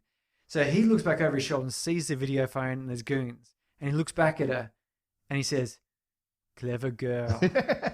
and it was scene for scene Jurassic Park. Yeah. Jurassic Park, the hunter, he's being distracted by the girl raptor. And when he looks over his shoulder and sees what he's been distracted from, he turns back and says, clever girl. Yeah, and then gets ripped apart, right? I just that has to be a reference from Jurassic Park. Must be referencing Total Recall. Absolutely. Yeah, because that's 93, right? This is 1990. It's the same scene set up where there's obviously a girl distracting the attention because something's going on behind. There's going to be an ambush. And I just saw that and I just went, nice oh my pickup. God. Anyone out there who's Jurassic Park fan, what do you think? Yeah, because definitely. I saw that and I just I want to talk to Steven Spielberg. I mean, there's lots of things like that they're talking about, but that in particular now is top of my mind. I would ask Total Recall, clever girl line. It would have. Totally would have. Was that something, was that a purpose? Were we supposed to recognize that? Because I didn't when I first watched Jurassic Park. No. And I'm glad I didn't notice that, and I'm really glad you picked up because there's something else in this film that I know someone else has taken from. Another film has taken from this film. Okay. And so we'll come to that later. But so you can just get that racing in your brain if you've watched this film, which hopefully you have recently, because there is another pure reference to another great sci-fi film later on, more modern, that really takes from this film. And I don't mean the remake, or what we talked about before. But that's a really good point. I didn't know. Now that you're saying that to me, I feel like, that is the same bloody scene, isn't it? Yeah, so there you go. I just love that. It's great watching these movies again because... And it does speak to the effect this film had because it was a big hit when it came out. Yeah. And I watched it many times and it grew Arnie's stage persona. I think so, yeah. Because he also, I think, by now, 1990, his acting is good. Like, you know what I mean? Like, I know earlier in his career, people always joked about it, but you probably get to about this film that his acting is actually really decent. It's really good. But this is like the combination, I think, of a really clever science fiction story and then really great action. Yes. Like, it's the combination of both. It's a win-win. So anyway, he escapes. He runs off and he punches Laurie, which is a really good, like right hook. She flies back. Yeah. So he takes off. Richter, so as we said before, coming in, he's the boss or the sort of the goon boss. And he's a bit protective of Laurie, and he kisses her, like he passionately kisses her. She admits failure, but they have a tracker on him. Yeah, they're tech nerd fellows. So, tracking him. It's okay. We've got him. Going to the subway, the metro. And this is where we get the X-ray scanner. Yeah, because he's got the gun on him still. So he gets about halfway, and the red light, and all the guards suddenly go, whoa. There's actually a person with a gun. What do we do? And then his skeleton turns around and looks, and you can see he pats himself down. Yeah, it's so cool. And then charges at the people screen. Are screaming. Jumps through the screen, and it's just brilliant. And he crashes into these consoles, which all wobble about. And, off he goes. It was and just Richter wonderful. and the goons are like right behind him, and they're chasing, and they run up through the metro. It's a big, busy train station. And this bit here, sorry, I mean, like... They're going up an escalator. So he's going up an escalator, and there's Richter and that are coming from behind him. They've all got machine guns, and then other goons are come towards this escalator, and they start firing. So people dodge. But Arnie, like the guy in front of him, gets a couple of bullets, right? So he's takes a couple of bullets, this dude, just this random guy. Arnie grabs him. It's a body shield, and they are just spraying bullets into his body. I don't think there is another film I can think of off the top of my head that I've seen. And then he shoots ahead and gets he takes out the people. He turns around with the body. And they shoot more bullets into him. And then he throws the body. Like, oh my God. Like, far out. What a spray of bullets. He must have absorbed about 20 or 30 shots. And you see close-ups and... As they're using the squibs, like the blood packs. So there's explosions all over him and blood everywhere. There's chunks and everything. Like it's well done. Like, it doesn't look... Like, you don't look at it as though it's a crazy dummy or a fake. I don't think it was a dummy. I reckon it was a person, a stunt guy. It was a stunt guy that's been shot at like 30 times. And he's just had, as you said, the squibs everywhere. So it's just like his shirt is broken and busted. But, oh, my God. Like, I don't think you'd never see something like that again, would you, in modern day? These days, I'm trying to think of what the most sort of brutal film I've seen recently. Something like maybe that Darkest Dawn had a couple scenes like that. Yeah. Darkest Dawn was that YouTuber one where he's like, the guy just point blank shoots the guy in the head with the pistol, and it's knocked. There's a bit of a touch of that 90s sort of brutality. And I mean, there can be that, of course, there's that sort of brutality of like someone being shot in the head. And that actually happens in this film. There's a couple of, bullets to the head. But, and there can be, that executional style. But far out, you don't get that kind of body spray of bullets where someone is they did that a bit in the 80s, didn't they? Whereas like someone would be a bit of a body shield. But like, I think now they would sort of like pull the body down, like, you know what I mean? They might take a couple of bullets and then the hero would pull them back. Yeah. Whereas like he uses a shield. Unashamedly. And that's fine. Like that. So he's dead. Who cares? The bad guy's already shot the guy. Yeah, it's not my fault. And mind you, this whole scene where they're running through the metro, they're shooting. They There's shoot crowds anyone. of people. Yeah, I know. And they're shooting without concern, like just full automatic fire into the train. He jumps through the window of the subway to escape. Yeah, and they're shooting even after the train is gone and they've got no hope of actually hitting him. He's letting off bursts into this train. There just would have been carnage. I know. It would have been the most devastating train, terrorist attack. Yeah, it would have been a terrorist. And they not acknowledge, the thing is, in a film like this, they do acknowledge it. Like people on a train all jump down. It looks like other people are getting hurt. Yeah. So it really ramps up the drama. Oh, yes. And this was one of the things that really made this film such a hit is the adrenaline comes from this chaos. Yes. This bloody, loud banging chaos. Guns are fired and people are dying. And there's a lot of movies now where a lot of gunshots and there's no effect. I was just thinking, I was watching Walking Dead. They're fighting Negan's bunch at the factory and they roll their cars up, armoured cars, and they're maybe 30 metres apart, firing rifles at each other. No one. Man, I've played paintball, and paintball guns are really inaccurate, and I'm by no means a marksman, but at the You're sort of hitting 10 something. 10 to 30 meters, Yeah. when you let loose of the paintball, you can't just sort of stand nearby. You get hit by paintballs. And guns are far more accurate, and if you get hit by them, you're out. And so a lot of these movies have the A-team effect where they like shooting sprays of bullets and there's like hitting the railing next to the person and ting, ting, ting, ting, ting. Yeah. And, and maybe one person will get a graze on the arm. Yeah. But it's just, it really makes me feel unsatisfied. Whereas this movie here is like they go blast into this crowd on the escalator, and there's people falling back dead, and like you said, this body shield effect, and you're just going, this is really exciting. Yeah. And I mean, like happening. Arnie, so that happens, and then he shoots those guys from up top, and you see them, they get blown apart themselves. So it's not just like fire. Oh, he just grazed my elbow. It's literally like fire. Boom. He's just. His head's blown off. It's like it's real full on. And it was the same with that fight with his wife. Like when she gets the knife, like she slashes him across the chest, and you see that, and his blood starts to piss out of him, and she cuts his wrist, and a bit of blood, like that. The fight is happening. It's not just supposed to be, swinging the knife around. It's real fighting. So anyway, then he does escape on the train, as you said. And we have this phone call between Richter and Cohaagen, and he wants actually Quaid re-delivered. Yeah. He wants to put him back. This is sort of the first. This is the second twist. The first twist is Laurie wasn't his wife.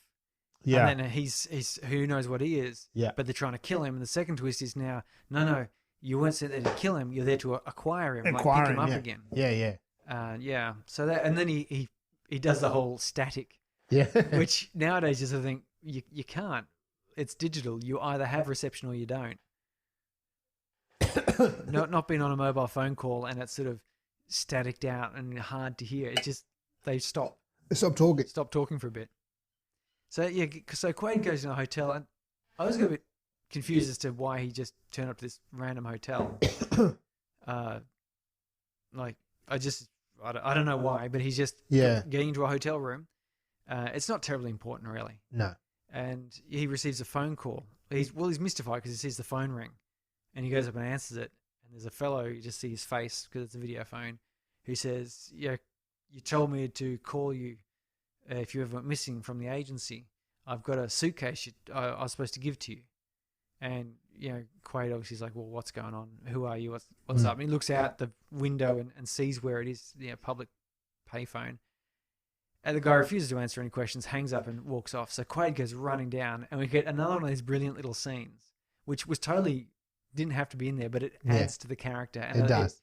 It improves the film where he goes to pick up the suitcase just as some old woman grabs the suitcase, and she fights him for it. Yeah, she does. No, it's mine. You get your own. Yeah, your name's not on it. I see your name. And he sort of finally yanks it off her and scarpers with it. And I found that was there's a good bit of humour, isn't it? Why that served no plot point except to it's a world building effect. It immerses you more that this is a world where someone will take opportunities. Yeah. It has this veneer of normal life and civilization, but here's this normal old woman. She sees a case, it's hers. Yeah. That's it. She's done. She's taken it.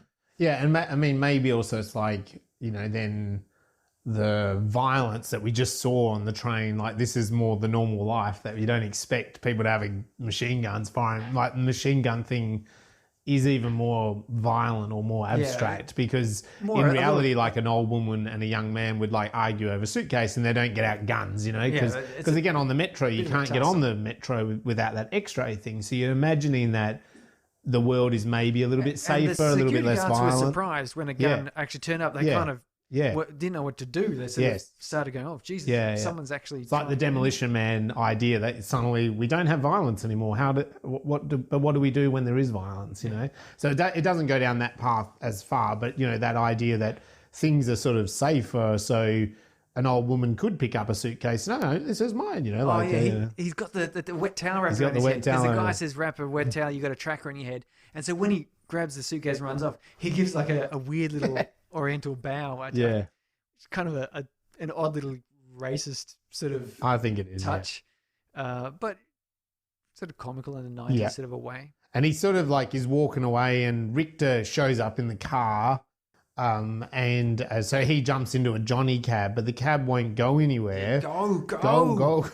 Please and put your destination. so he like rips the robot out of its seat and then fangs it off. And again, they spray of bullets, don't they? Across this like courtyard, and everyone screams and shouts. And so it takes off down the road. And he gets to this abandoned factory. This is one of my favourite scenes ever. Oh, yeah. Where he gets to the abandoned factory and the door opens and Johnny Cap says, I hope you enjoyed your ride, Louis. 18 credits, please. He says, sue me. And then Johnny Cap goes mental. It does. Yeah. There's sparks flying out of his mouth. And the car accelerates. Tires spin up and it shoots towards him. He's going to jump out of the way and crash in the wall and explodes. Yeah. And that just... And Johnny is then in flames, like melting, goes, I hope you enjoyed the ride. It's like, it's really creepy, isn't it? Like, it's a creepy, funny, weird thing. It cracks me up that I always wondered, did he do that because he malfunctioned in some way and didn't intend to do that? Yeah. Or is that the the reaction? Standard? Like, if you jump out of the cab without paying, it tries to run you down. It tries to run you down. It would rather smash into a wall and explode than not get 18 credits off you. What's the cost? What's the cost of so even to the company, it's like the company that runs Johnny Cabs. We have a if people don't pay, they're going to run you over, and no matter what, they're going to destroy everything. Yeah, they'll go Terminator on you. Yeah. So you want to pay. Maybe that is the threat that everyone does realize, And, I don't know. But the explosion has a plot point. It does. Because he's got the wet towel in his head, which is obscuring the tracker.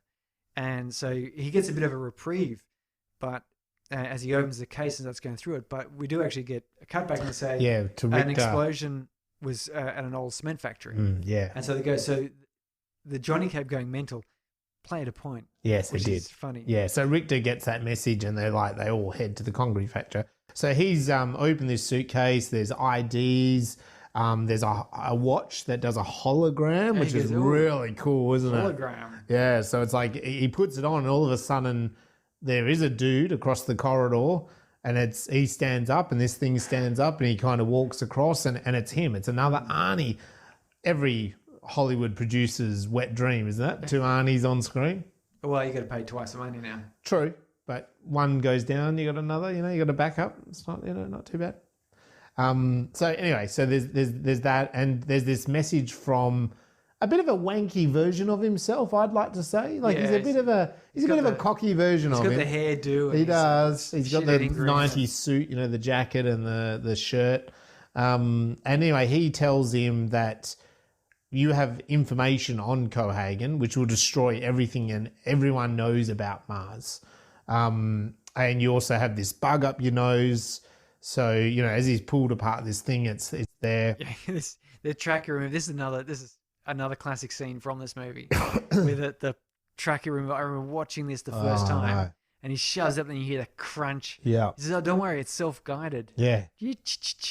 And then shoves up this massive claw, and then there's like a glowing, and his face contorts. He goes, he does the Arnie, and the whole side of his face. Yeah. It's way too big. It's way too big for his nostril.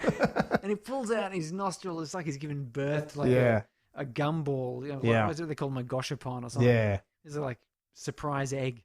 A Kinder Surprise. It's way too big for the nostril. Pops it out, and then the casing falls off. And it's actually quite a modestly sized, bullet-sized bit, which probably could fit up your nose. Yes. Yeah, oddly enough, not. Anyway, but that was just such, again, I remember watching that as a kid, and it was so exciting to see that him shoving this thing up and hearing a crunch, and he's struggling as he's pulling this, birthing this thing. Yeah. It wasn't an easy removal. No. But it got the heart racing. It did. Whoa, this is so cool. Because at the same time, that all happens and it's an amazing scene, but we kind of then we intercut to Richter and that they've arrived. They're walking up, they're looking for him, they're looking at the tracker, they can tell he's close by. So, as an audience, you're like, get the bug out and you got to run, you got to get out of here, they're going to kill you, they're going to mow you down. The signal is clear because he gets it out of his head. And sure enough, he he sees the guys coming, and he sticks the tracker into a little bit of Mars food bar or something, yeah, chucks throws it at it. and runs, and that distracts the guys Yeah. enough while he runs away. And again, like they're looking at that tracker and they're like, it's behind that wall, and they just like boom, boom, boom, boom, boom with guns, don't they? With No, bullets. he's like, over there. No, he's over there. Boom, boom, boom, boom, boom. Like they're just bullets. And then There's beautifully no- enough, it's like the message video Yeah. plays there and says, "Get your ass to Mars." Yeah, get your ass to Mars. Mars. And there's a rat, and he says it's the rat, and he That's the shoots it, tracker. and there's a massive splash of blood up on Yeah. the screen and all over the place. chunks. Totally unnecessary amount of Yeah. blood and carnage. And then we cut to Mars passport check. And we're in this kind of terminal on Mars. People are coming through. They're getting their passports or ID checked, whatever. So someone goes through. And then there's this tall woman In a who's yellow checking in a jacket. yellow jacket. Stands out a bit. Red She hair, does because yellow jacket. she's really tall. She's quite really, big. Yeah. So she's doing that. And so she starts doing the process and the guard starts talking to her. And how long are you going to be here? 2 weeks. And we cut from that to then Richter walks through and the guard greets him and he's saying, have you seen Quaid? Is it? No, nothing's been known. And they're walking through the tour and they pass this big woman and they kind of keep, we're going to keep an eye out for Quaid. He's coming. He's got to be here somewhere, etc. And then this is, again, this is one of my, I love this sort of This scene, Yeah, I because know. then, It's a so beautiful this scene. woman's like, then the guard's like, oh, okay. And then she suddenly, He asks her she's another saying, question. yeah, he asks her another question and she says 2 weeks.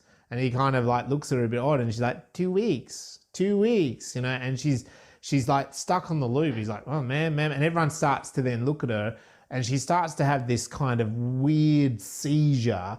Backing away. And Richter is about to exit the airport or whatever you call it. And he kind of is taking in this woman as well as other people. Like they're all starting, because she's starting to shake and violently shimmer and that. And he actually says across, he's across the sort of terminal now. He's like, that's Quaid. That's Quaid.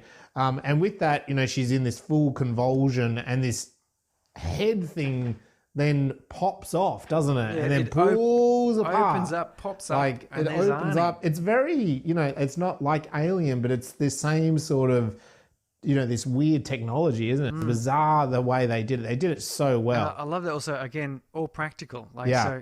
Because they didn't have fancy, these morphing. They love it like with the Iron Man. Yeah, so you press yeah. a button and this little bit sort of things spread out from Yeah, it. And yeah. click, click. They click, can click, do all click. that now these days. I can't No, do it this was a physical bit which sort of broke apart into multiple parts and lifted up. Yeah. And, There would have actually been electronics inside that thing. yeah, and he took the mask off and It is Quaid.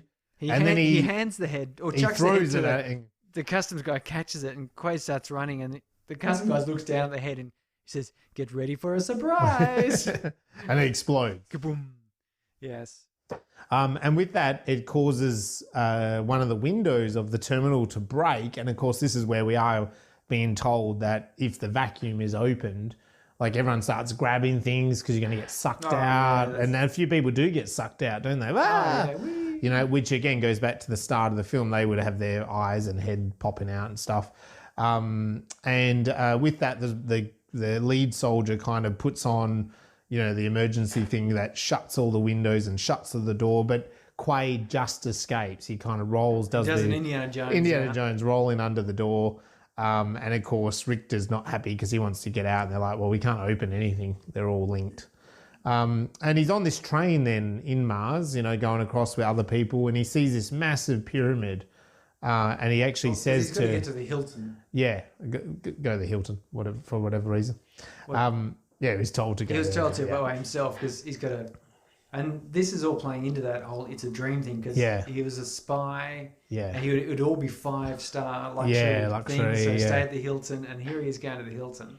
So he does see this pyramid, and he does speak to another guy on the train, and it's like, he says, the guy says, I used to work in that mine before they found that alien stuff. Something like that. Well, that's a rumor, isn't it? Yeah, but the guy doesn't guy He doesn't sort of answer. sneers and turns away. Yeah. I seem to feel I recognise that redhead dude with the beard. I'm sure he's in Terminator. I think he's one of the guys in the Oh, bar. yes, he could have been one of those. And I've got a feeling by memory, there's one of those guys that actually he worked. And look, if you're out there, you can totally correct me. But he was like Arnie's double. Do you know what I mean? And, but then he's in some of those films just as extras. You know what I mean? Like they kind of gave him some of those little roles just to kind of beef up his credit. You know? Yeah. So he gets to the Hilton, and it's a futuristic 5-star resort. Yep. And he's checking in, Mr. Brubaker. And I hope you enjoy your stay. Oh, welcome back, Mr. Brubaker. Yeah. You left something in the storage. Shall I get it for you? And he goes, he's looking a bit confused. And they come back with a container thing, a lockbox. And the guy puts his thumb on a fingerprint scanner and sort of looks expectantly and says, for identification. And I remember watching this the first time thinking, oh, is this going to be this going to break out into another chaos? Puts his thumb on it. Beep. Thank you. Here you go, and hands it over to him. And he opens it up, and there's just like a little flyer in there for the it's not the titty twister. It's a boob place. It's the strip club or something. Last resort. The last and resort. on the back it says, for a good time, ask for Melina. Call Melina, yeah. And he grabs the texter and he writes Melina, and it's the same handwriting. So he goes, oh, okay. Yes. And off he goes up to his did he even bother going up to his room? No, he didn't. We just cut to go into the... But we have a moment in there. That's the moment that Richter visits Cohaagen, and that's where he gets that telling off. Oh, you know, he gets and his office overlooks Mars, like it's he's up in his ivory tower. Yeah, it's the whole this thing. Is the old New York Wall Street view. It is, yeah. But of that, and he actually says, if the rebels win, my power will stop. And this is also where he says, like while the trivium flows, I'm, all powerful, basically. Yeah. And I love it because there's that. He really gets up in his face, and we have the scene, with Arnie's eyes bopping and all that, popping and all that sort of stuff. It's almost like in here, I'm pretty sure, I reckon there's a bit of deliberate here, but it's like we get really into Cohaagen's face, like in his eyes, like he's really angry and he's really like, he's like really up. I'm sure that was there. That Richter takes it. He does. He just totally takes it. You sort of think maybe he'll get a bit hot-headed because he's shown a bit of disobedience and a bit of hot-headedness. Right. But he sort of takes it and goes, okay. Yeah. And he actually then at the end of this, Cohaagen tells him, if this doesn't win, I'll erase your ass. Not my ass. I use it all the time. I like it. What will I sit on? It's such I think you're right. Like Richter doesn't say anything, but he's so angry and pimped up, and so basically he's saying, "I am the alpha dog. Like, you don't do what I'm saying, I'm just gonna knock you out." So then we go to we're seeing that he gets into that taxi, and the guy, I've got 5 kids. I got 5 kids to feed. He always says this story, and it's very. If you go to, I've been over to a couple of countries in Africa where things are, not run as smoothly and people are poor. There's a couple of Asian countries. It has that feel to it, doesn't it? The Mars Street. People are like bartering for cab rides. Women are, offering them bodies. There's kind of the vibe. It's the bit of the Western, the mine at the Western Front, isn't it? It's a bit of the desperation there of people who have come to Mars to seek their fortune and failed, and so they've got to kind of make money and do their thing, whatever.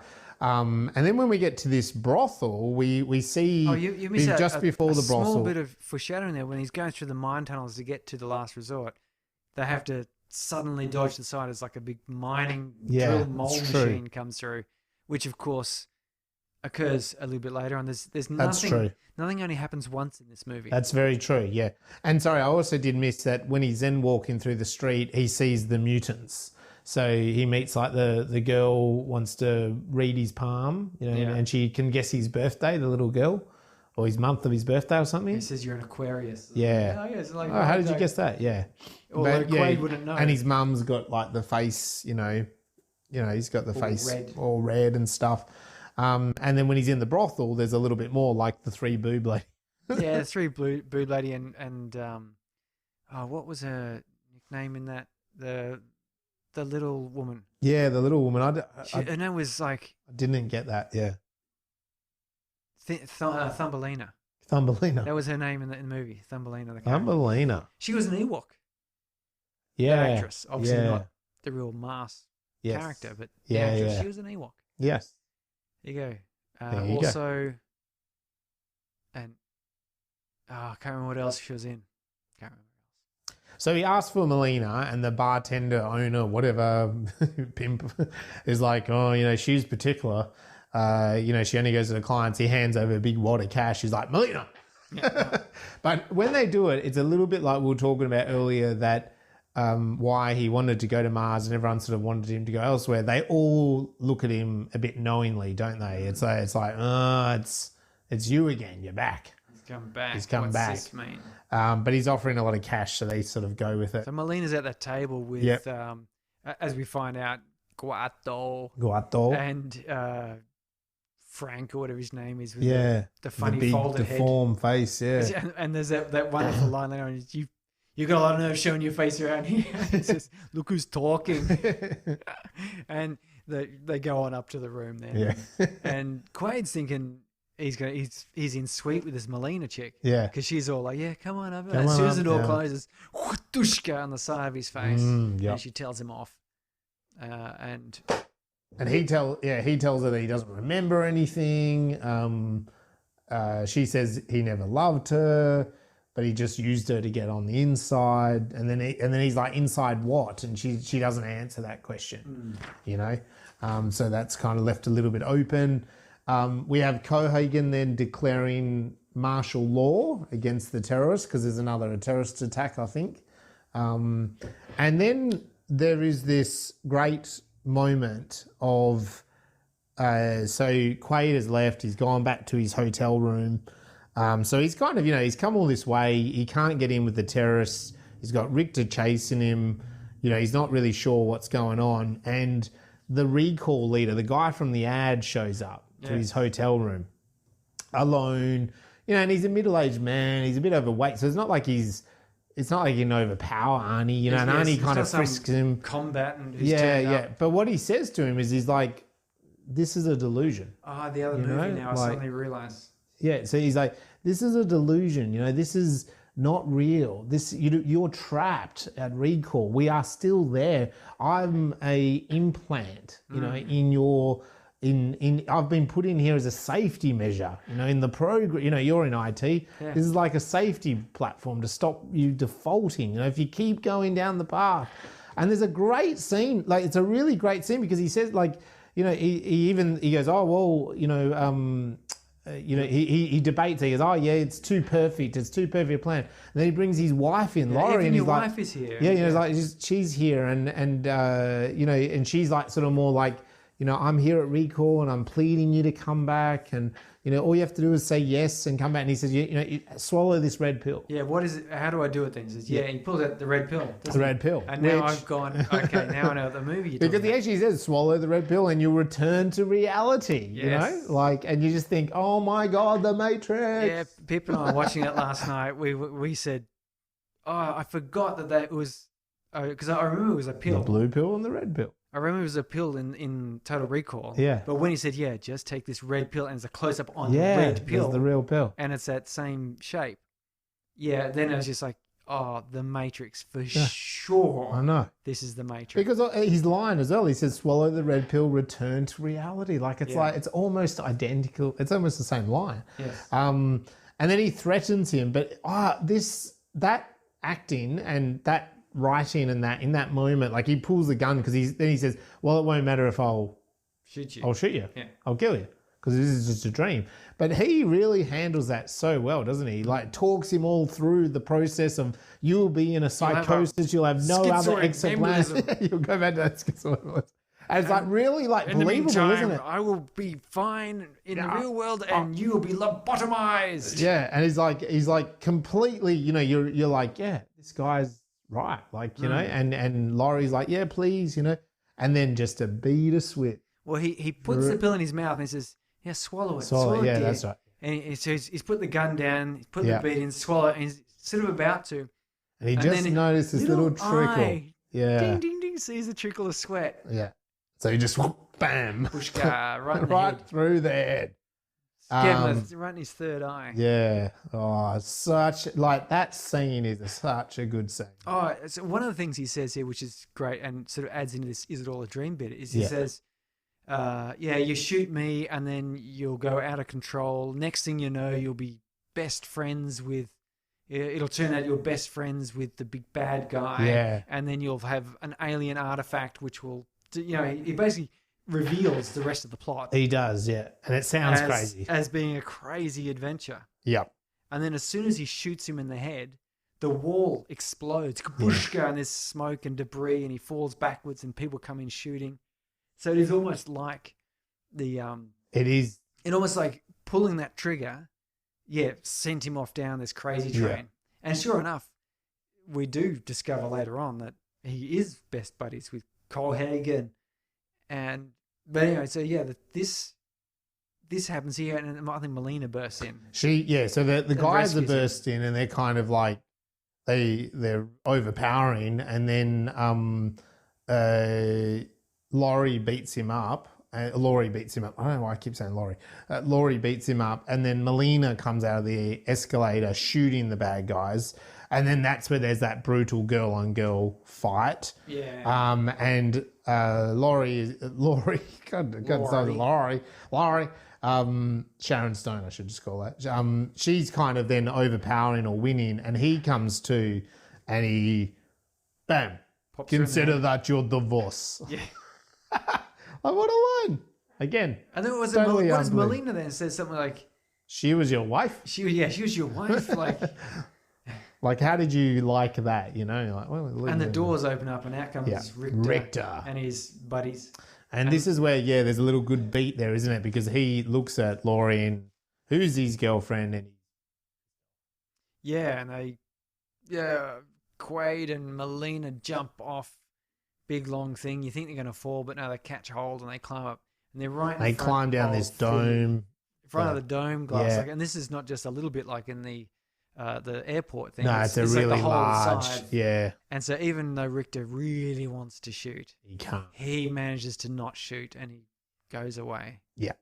And they jump down, jump in a taxi, and he goes, I've got 5 kids to feed. That's all this guy Is says. this when Cohaagen gets grumpy again? He has another little hissy fit. He does, but I think that happens in a bit, because then when he gets away, they do shoot. Richter shoots, and they pursue, and there's a gunfight that way. The taxi driver's not happy, and they get to the brothel, and they run in there, and they're kind of like hidden through the back door. And Richter comes in, and they're all kind of like, oh, what? Nothing to see here. And 3 boobs. 3 boobs, yeah. Richter says to him, he goes, where are they?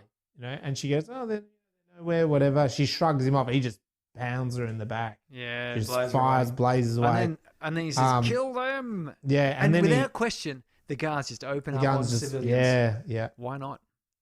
And there is suddenly like this brothel is okay. The people are getting shot, but then it's a good old Western, isn't it? Because they bring out a shotgun. The Ewok Thumbelina, like she pulls this knife out of the table, huge combat knife, and she gets rid of the henchman guy. She just stabs him. Right, she gives him a really good one. And Richter is kind of like, although there's all the soldiers, they're kind of out. They're suddenly losing, and he has to dive through the glasses to get out. The glass front windows of the place. And he's kind of then back behind the line of the soldiers. They're all firing away. And he gets a message from Cohaagen, says, get out. And he says, but, Quaid's in here. And he goes, perfect. And he says, get all the soldiers out. And they get out and they seal all the doors, And so really quickly we have this kind of, everything is sealing, the fans all start to shut down. The power starts to go down. And all the locals sort of wander out into the street and look up at they're these starting fans. to look at these big fans, and so they're with a bit of concern, aren't they? They're a bit worried about it. And anyway, Quaid and Melina and the taxi driver are suddenly in these caves, and there's these skeletons, and they're like, these are the first settlers of Mars. Yeah. They came here, they dug everything up, but they didn't get any rewards. The system was built. They did all the hard work, but the domes were cheap and everyone got radiated and they turned into the mutants, and they didn't get rewarded. And they said that someone took the money, and that wasn't Cohaagen, was it? Like, was that Cohaagen's boss or something, or was it Cohaagen? Don't know. Not Yeah. Anyway, important, I guess. and all of a sudden the rebels come out, and they want to take them, and they don't like the taxi driver, but he then reveals that he's a mutant with his great big scary long takes up creepy his arm. little robot hand, and then he unfolds Unfolds this a weird real thing and that looked really good. yeah. Like the way it sort of moved, and then the two fingers went apart and came back together. Oh, it's just weird. Yes. And anyway, they speak. That must have cost $2 million. It would have just taken there, yeah. But so they all go off into their hiding, into the rebels' hiding, and they speak back at the brothel. And they've told them that they've turned off the air, and they're like, "Well, I hope Quaid has this information. I hope it's worth it, because they're starting to suffer without the air." And there's this idea that the terrorist leader, which we haven't mentioned his name, but his name's Quarto, I think. Quarto. So he's the one that runs the terrorists. He needs to speak with Quaid. So he's taken off one-on-one with the other guy. Oh, this is really cool, because the other guy's sort of saying, "Oh yeah, he's coming." He's coming, and he warns him. He says he's a mutant. And then Quaid says, "Is Quarto is you, isn't it?" Yeah. Like the obvious thing that every person is thinking. And he says, "No, it's not." And he unbuttons his shirt, his sweaty, hairy chest. He's like, "Oh, let's get that jackhammers back out, shall we, boys?" He's not here yet. I just want to. But then suddenly this sweaty, hairy man chest is not quite as attractive, because it's this weird little baby thing that's wet and moist and with wacky irises. Yeah. And it's very creepy. Open your mind, Quaid. Open your mind. Open your mind. And yeah, we get like a little tour through the mines, through to the pyramid. Yeah. Where there's this big alien machinery. Yeah. Over ice. And I remember watching this the first time thinking that was like a real holy shit moment. Yeah, it was, because they'd sort of mentioned alien artifacts. And they'd even had that very same picture on an earlier, like, you'll find alien artifacts. It's that same picture. And again, it's done real, as in they did that with a model. Yeah, there's a model. And so like the camera zooms through it like a helicopter going over this massive scene, doesn't it? And it kind of hovers through, and it goes down, it comes back up underneath it, and then like there's a huge big man-made bridge that they've built to get to it. And then we sort of come up and we're suddenly like hovering, and we come down on top of Cohaagen and some scientists, and they're talking like, they're saying, "Should we turn it on?" They're like, "Well, if you turn it on, it might kill everyone, and it might destroy everything." All attributing in the planet. And Cohaagen saying, "Don't turn it on," blah blah blah. Like it's no good. Which does make a lot of sense. Yeah, I mean, the sensible thing would be to not turn it on. It would be. Turn it on. Push the button. Humans always want to push the button. But anyway, but Cohaagen, we learn here that Cohaagen doesn't want to turn it on because he controls the power of the planet. He controls the air. So it's like if he turns this on and it happens to actually be a good thing for everyone, he would lose out on his power, so to speak. Anyway, all of a sudden then they are interrupted by a big boom through the wall again, as you said, the big grinder through the wall, and soldiers are attacking and all this sort of stuff. And so they run for it. And they kind of get to a corner, and they go into this part of the mine. They shut the door on the soldiers, and the taxi driver then turns and just boom, boom, boom, boom, boom, takes out. Oh, yeah, she's Quarto, yeah. And like literally, again, it's a spray of bullets, and Quarto's like, Quaid, turn on the reactor. Yeah, reactor. Turn on the reactor. And the taxi driver opens it up to. And I like how like the taxi driver doesn't, because he's a mutant, but like even Richter's like, ugh.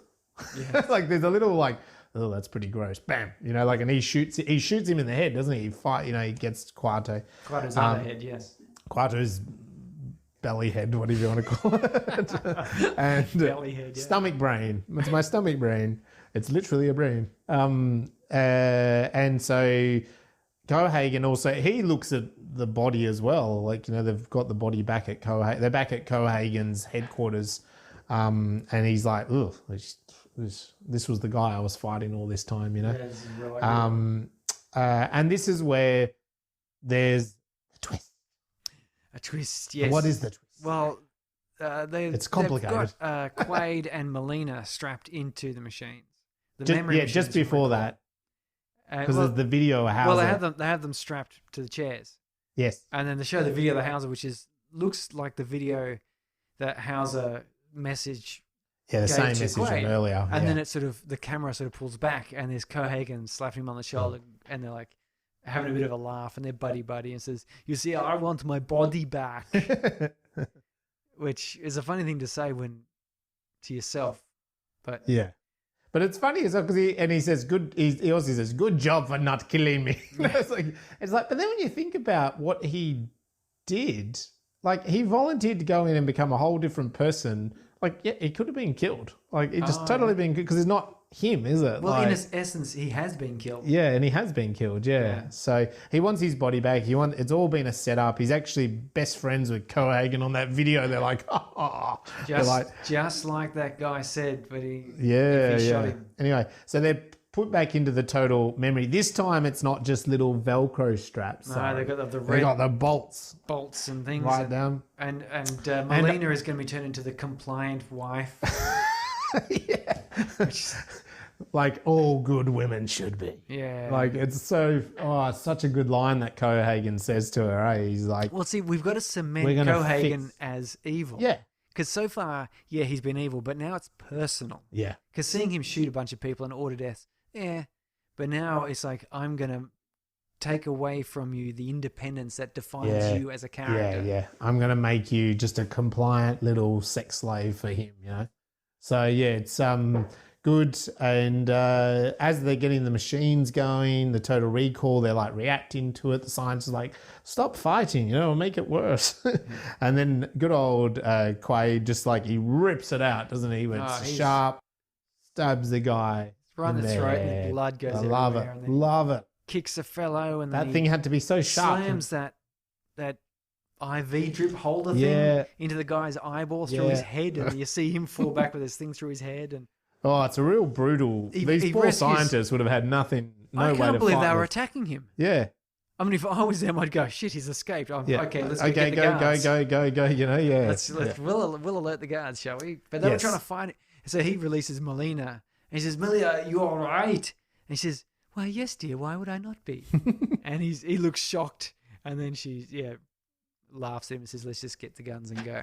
So he escapes, and it's good, really good writing here because it just cuts from that to Richter going, "You got to make a decision. Like this guy, like we've done all this stuff, like," and then he goes, "Kill him." And this is where, and then he screams, he goes, and kicks over the fish. He does. And both my wife and I commented, nowadays, I don't think you get away with the RSPCA once you just kill a bunch of fish. But this was, again, foreshadowing of the gasping. They're flopping about gasping, helpless. Really clever. Which we've seen a few times now, and we're going to see it again before the film ends. Yeah, and it does. It cuts from there to people suffocating. They're already like starting to die. Ben, I believe his name was, the taxi driver, suddenly rocks up in this freaking big drilling thing, which, as you said, has been foreshadowed, smashing through the walls and stuff. And he wants to kill them. He wants to drill them to death. Yeah, I'm going to drill your ass. And he's kind of like achieving it. Arnie goes in there and he tries to like drill the machine a bit, and then he kind of like loses, and he goes back and he gets rid of the oil. So the machine does kind of slow down. His big reverse. He gets this massive drill. Slams it into this other big drill coming towards him. And he gets sprayed. And then just as Melina is like starting to get gay, he runs around the side, and then he's like drilling into the side. And there's a great moment where like Ben, the taxi driver, is like, he's like going crazy with a bit of power. He's like, yeah. And then suddenly he's like, there's the noise, and he's like, where are you? And then it like comes through, and he gets drilled up. Blood splatters everywhere because that thing would. There's another bit of sort of this homoerotic. There is a bit of tension with it. He's got another big power tool facing off another big power tool. And they're like dueling, and then this gets sprayed, and then he goes around to come in from the side. And I don't know. It's just maybe I'm just reading too much into that, but no, I think there's something there. There's something there. I mean, I remember as a kid, it was more the fact that you got that feeling of very, hyper masculinity, which I guess Which is in Predator, they're all oiled up and they're all got that, like we talked about the massive gun that Jesse Ventura has, that big firing thing, like they're all, it's all versions of masculinity. So they get to after that, they realize they're pretty much where the alien reactor is. Well, yeah, because Benny's drilled through the wall for them. Beautiful. Thanks, Benny. And they're there, and so they run down to the reactor, and they basically come across this moment. They see the soldiers, and this is where that handy bit of tech of the watch, the hologram watch, it really comes into play, doesn't it? And they really play with it in this scene, don't they? They don't just use it once. Yeah, most of the time when there's a gadget, like even in James Bond, they use it once and then toss it away. That's right. And you always think, why wouldn't you keep using that? And they do. They sort of pass it back and forward a bit. Yeah, and he walks into the pool of soldiers, and they all open fire, and he reacts like he's getting shot, and they all keep firing as well. And they're in a circle, so I mean, I think they would have shot each other, but they didn't. Yes. and he and then he starts laughing, and they're all baffled. He looks off the side, so he's not making eye contact. So he's kind of not there. He can't really see them, which is the whole point. He goes, and then he steps around the corner, shoots, and then starts mowing them down. And that's a great bit that just after this when Melina does a bit of a thing, and then he sort of steps around. There's two guards pointing guns at him. You think I'm real? He looks off center from them, so he doesn't look at them and goes, "You think I'm real? I am." Blows them away. It's really classic. I am. But it's clever because he throws it to her and she does a trick and then he does a trick. And, yeah, it's good. Yeah. And then anyway, Richter realizes he's the last man standing and all of a sudden he's got no balls. He runs and jumps on this elevator thing.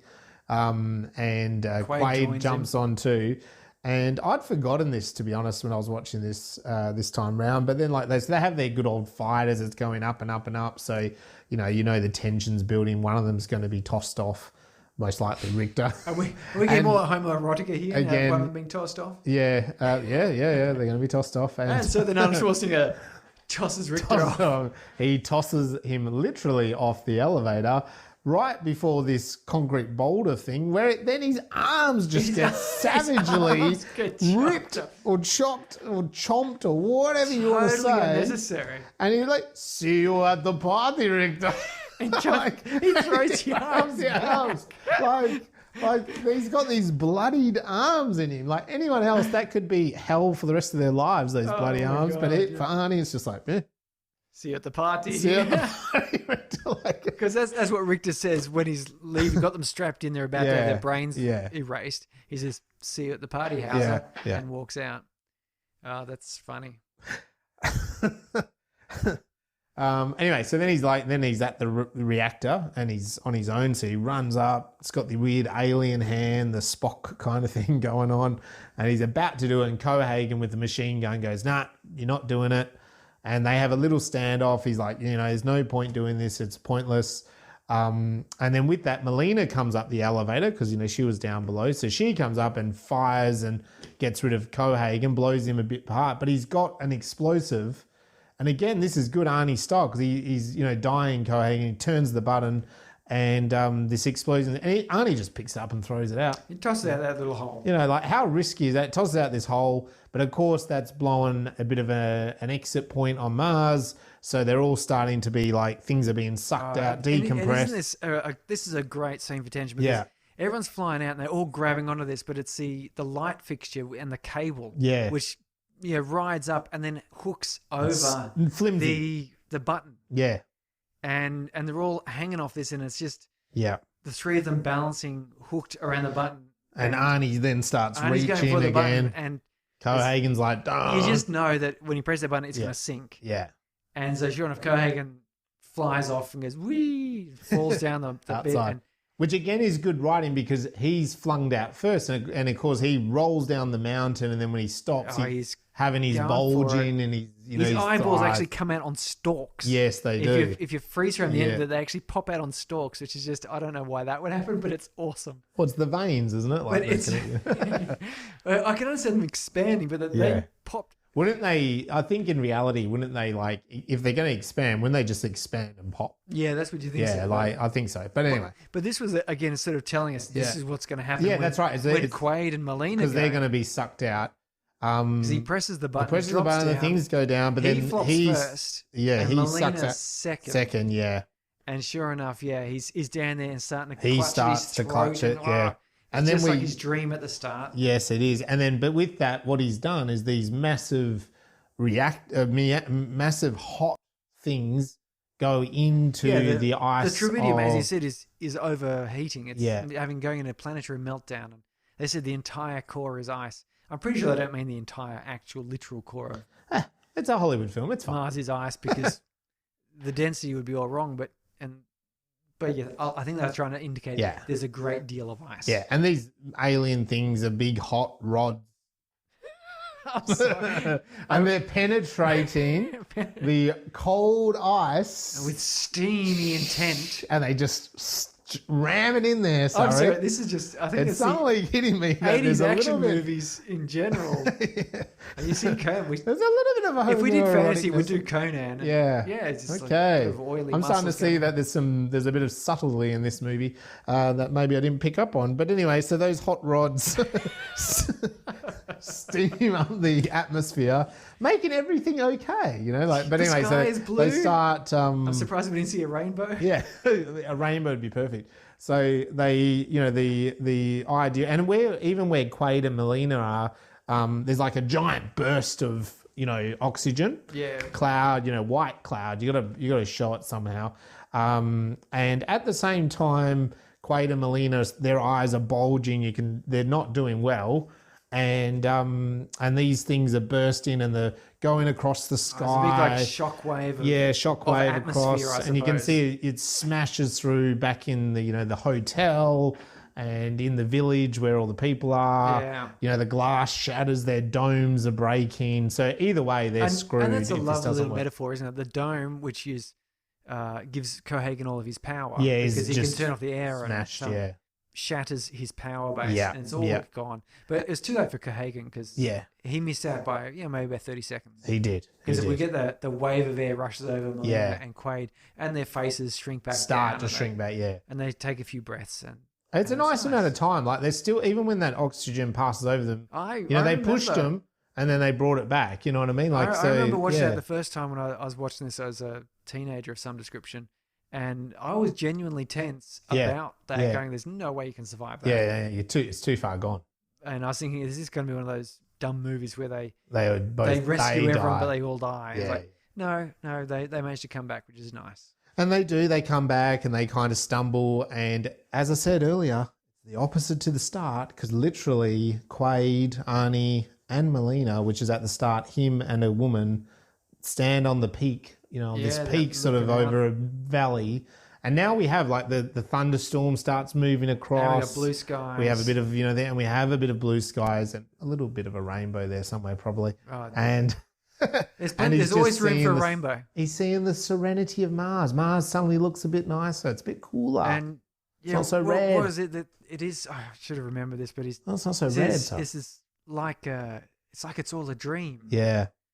And kiss me quick before we wake up. Yeah, it's something like that, isn't it? Yeah. And then fade to black. Fade black, and that awesome music of boom, boom. And we're left boom, with that wonder, could it have been a dream? Because as I said, you don't know. The Mars pack, if you see on the screen when he first goes to recall at the very start of the film, the Mars pack he got with the secret agent was called Blue Skies Over Mars. Yeah. And at the end, of course in the middle where he's offered the red pill and says you'll become his best friend, and the sales agent says that, he says, without giving you any spoilers, you'll be the big hero who, with all the conflict in that, you will save the day. You know what I mean? Like you'll get the girl. You'll get the girl and you'll save the day. Like, so it's like, that's what's happened to him.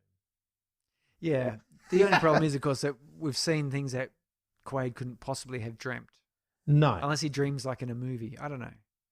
But they've implanted the memory, right? But it doesn't need to be... It is interesting, though, how much difference does it make? It doesn't. Because... It's a story, isn't it? Total Recall 2, he wakes up, he goes home, divorces Laurie because to him, the whole experience on Mars was real.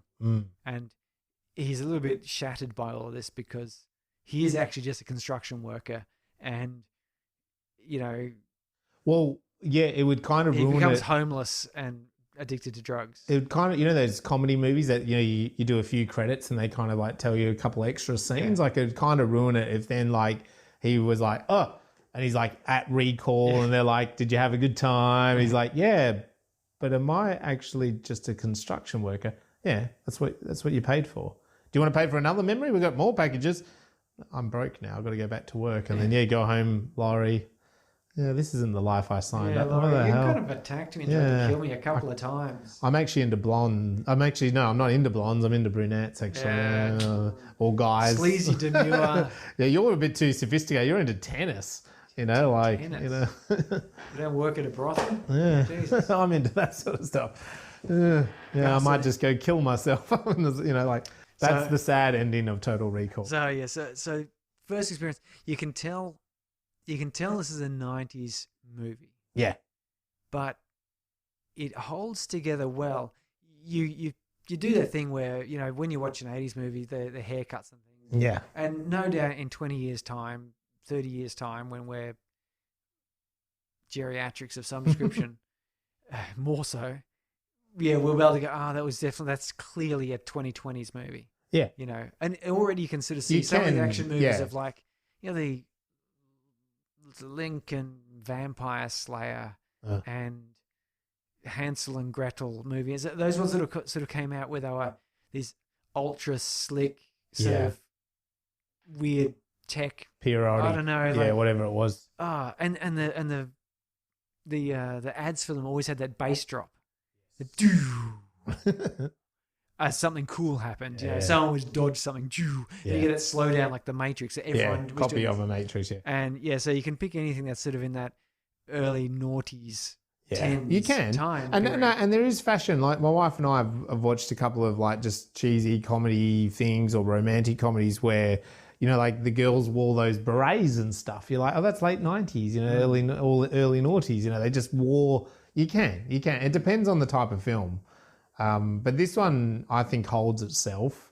And I mean, like you said, like, the televisions on the train, why are they so chunky? Like, they don't need to be, but it's forgivable. The cartoonish overkill of violence and things prevents you from worrying too much with that because it says, this is a serious movie, but it's not that serious. Yes. Like, and clearly it's not, because some of these action scenes that we've explained here, like, we're laughing out loud talking about them. We are.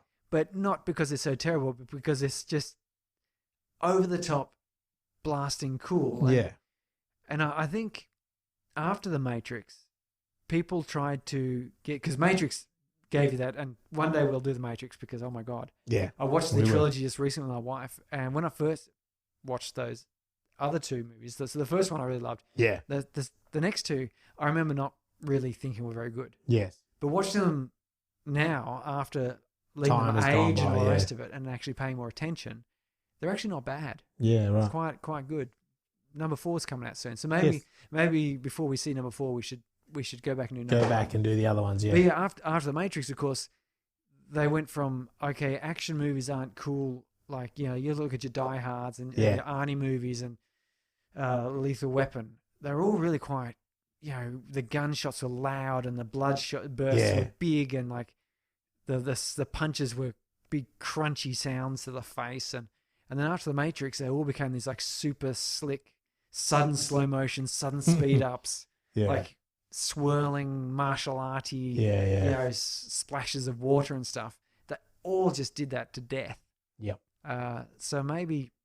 Well, that's why then you get, I mean, it's Canard Reeves again, but that's why I think personally in the action genre, and we're not doing that here, but like when you do get to then John Wick, the John Wick stuff. That's very much a return, isn't it? Suddenly is a little bit, it's still modern, it stays modern and relevant, but the action takes you back a little bit to those 80s. It does. It's not even the Matrix action, it's more this Arnie Die Hard action, you know, like it's more grungy and grittier as well. Yeah, and that's the thing. They've mixed a bit of that sort of it's just raw violence rather than trying to be the super slickness that the Matrix brought. stylized, Like right, yeah. the Matrix, I love the Matrix, and we do need to do it. And the science fiction of the Matrix is brilliant. But yeah, that specific sort of, as you've just been describing, like that action sequence, became a thing, didn't it, for the last 20 years? But yeah, I mean, I don't see all the actions that are out there, but I know John Wick.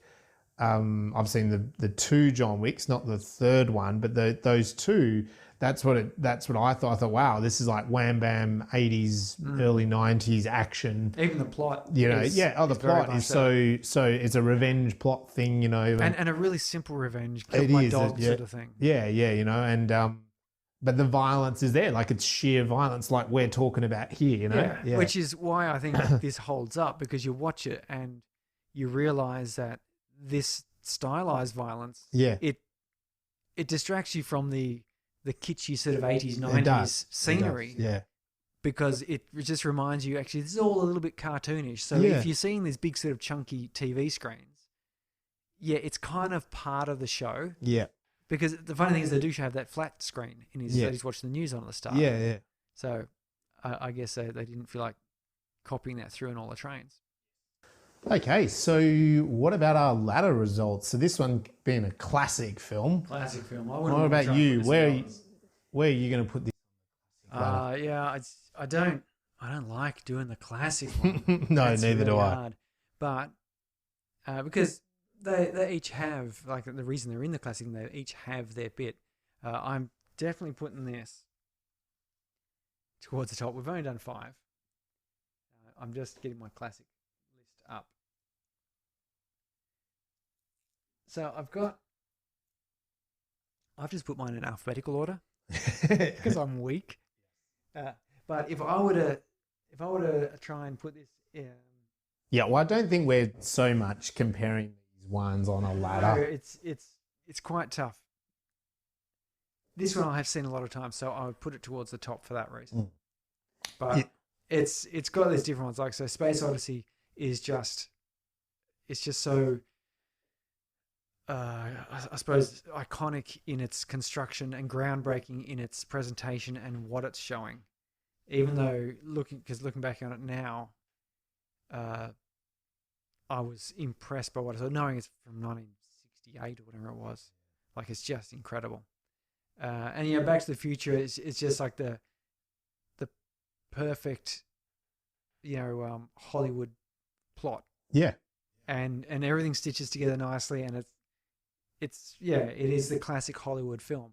It's beautiful. The Event Horizon, because it's just it's got that scene where it fuzzes out and someone's like reaching into someone's mouth whilst they're pulling their guts. Oh God. Just whatever. No. It's too good, that the combination of horror, science fiction, that and things. So I've certainly put it in there. It's deserves to be there. As we've spoken, there's been a number of films that have referenced off this.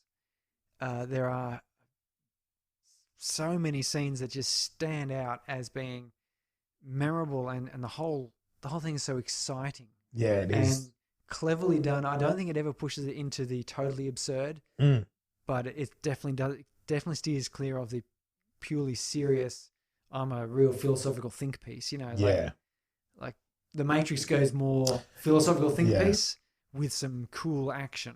Definitely. And this one is more like, here's some brutal action that you're just going to cheer along to. But underneath it is this really cool and interesting science fiction concept and story, which will, if you peel away the action, you go, actually, this is kind of really something to think about and consider. So, I think it fits there nicely. What do you got to say? Yeah, look, it's tough. It's a tough one. I mean, I think because I've got to also think with Total Recall, like you've said earlier, I've seen this film so many times. I mean, most of those classic ones, 2001 for me was something that was specifically, I came to it kind of like the age of 18, 19 because of going to film school, people talking about Kubrick and that. And I've seen it a couple of times since then, and we talked a lot about that. And it's just like, to me, it blows my mind. But then, like, probably very similar to Back to the Future, Total Recall. It's like one of those ones that the age I was at, I was kind of, heading towards puberty, loving people like Arnold Schwarzenegger and Sylvester Stallone. Anything they did, I kind of loved. And then when you take this film, like it has so many cool things that I still like. When I watched it again this time, I'm like, I love that X-ray thing. I love the fingernail thing, you know, like the fingernail one I loved as well. Like it's just these little touches of the future that I love, because I think that's part of it for me. Is with any science fiction, it's kind of like I want to see some sort of future, you know, like I want to see, and I don't just want it to be, you know, like a melancholy version of our current society. I want to see something that we don't think of, you know, like something that is absurd to us right now. Like, touching the fingernails and it's instantly a color. Like, there's these cool things, you know. I'm surprised that's not a thing though. Yeah, I know, me too. Yeah. There must be a way of being able to do that, like with electronic ink and printed on LEDs or LCD or something. That must be possible. Must be possible. Yeah, so you kids out there, you watch this movie and make it an app that can just scan your fingernails. But yeah, I mean, so it's really hard. And when you, like, you've just run through those films, like, where do you put it on that list? And I mean, I'm not trying to do this as a list, I don't think, but I'd probably would put it under Back to the Future, like for me. So it's probably more like Space Odyssey, Back to the Future, and then Total Recall, and then probably others go down from there. I think it's a clever story, this one. To be honest, I've seen it a lot, and I still have to argue that they don't completely tell you if it's a dream or not. Like, and I like that. Like, I do, like, personally, I like that. It's not quite totally packaged, although it pretty much is. But I think that's nice cool. Thing, actually, you bring that up, because there's a number of movies where they want to leave you guessing, like, and there's ways that you can do it that just piss you off. Yes. Because you don't want it to be just a dream, because that just invalidates its entire existence. Yep.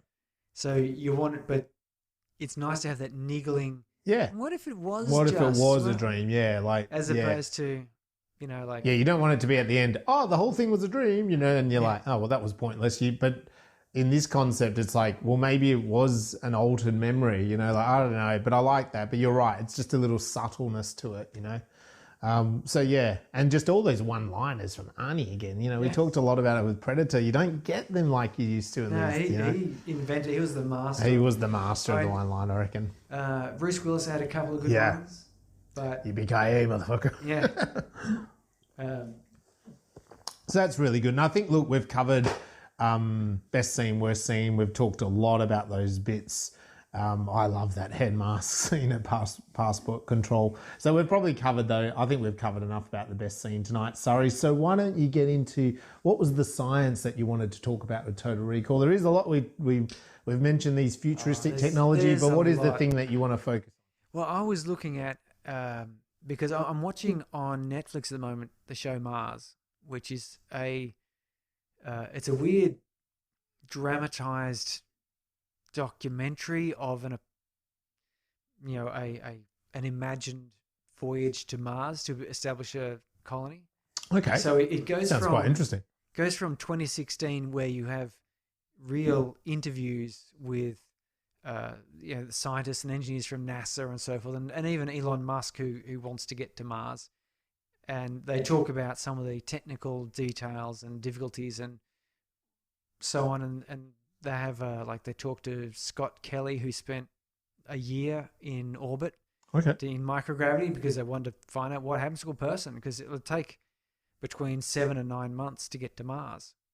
And so what can humans genuinely do that and then arrive on Mars and be functional? Or will we just turn up there and we'll be helpless babies?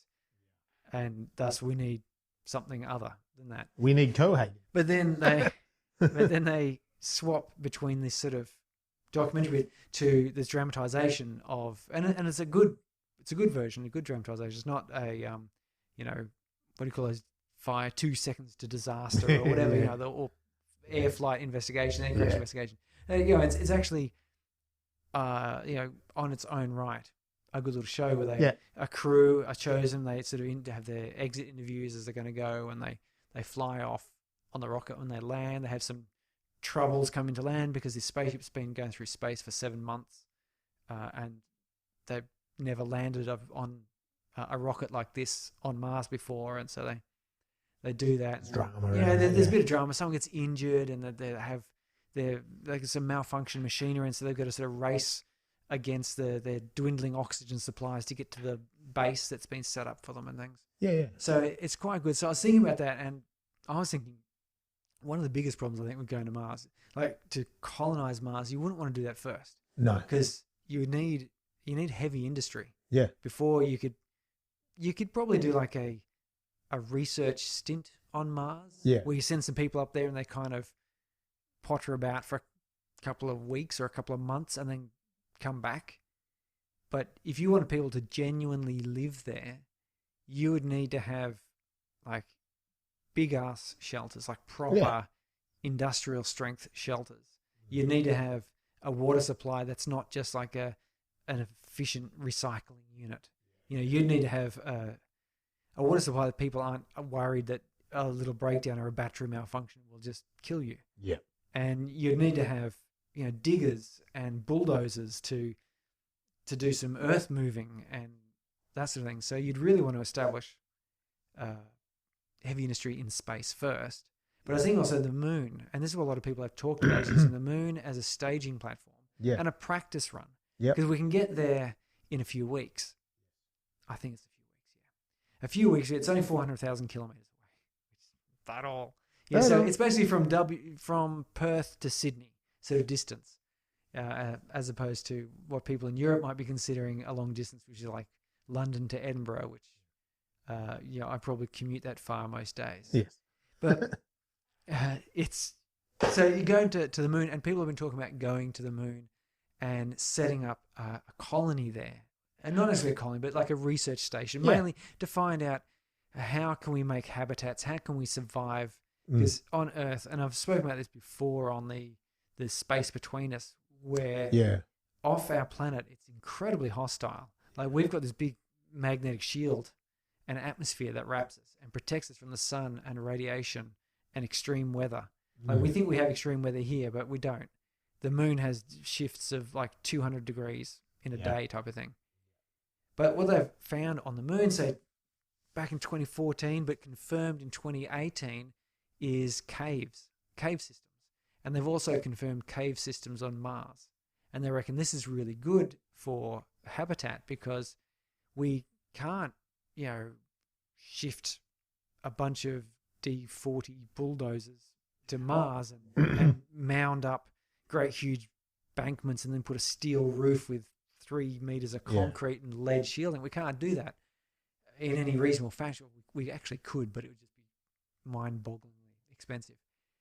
But what we could do is find a lava tube, which we have on Mars, but also on the moon. And a lava tube is formed, a long time ago when the moon was partially molten. And as the outside cools, it insulates the inner stuff, which stays liquid, and it drains away, leaving a tube. And so they found a bunch of these, and they found a lot of ice on the moon as well. So they reckon about 1 to 3% of the topsoil basically is frozen water. And on the poles of the moon, there's actually these shaded craters which remain permanently in shadow. They've collected ice from passing comets and whatever else over the hundreds and millions of billions of years that it's been up there. So there's an astonishingly large amount of water up there. So the combination of getting a lava tube, which could be, because we've got very low gravity there, lava tubes here on Earth are relatively small because once they get above a certain size, they just collapse on themselves. They're not structurally strong enough. Yeah. But the moon's gravity is 1/8 ours. They reckon they could have 100 meter or even several mile wide cavities. Yeah. Which would be great because they're already quite well sealed. They're in basalt, like hardened magma. There was no air pockets because, well, it's the moon. There's no air. So it's solid basalt.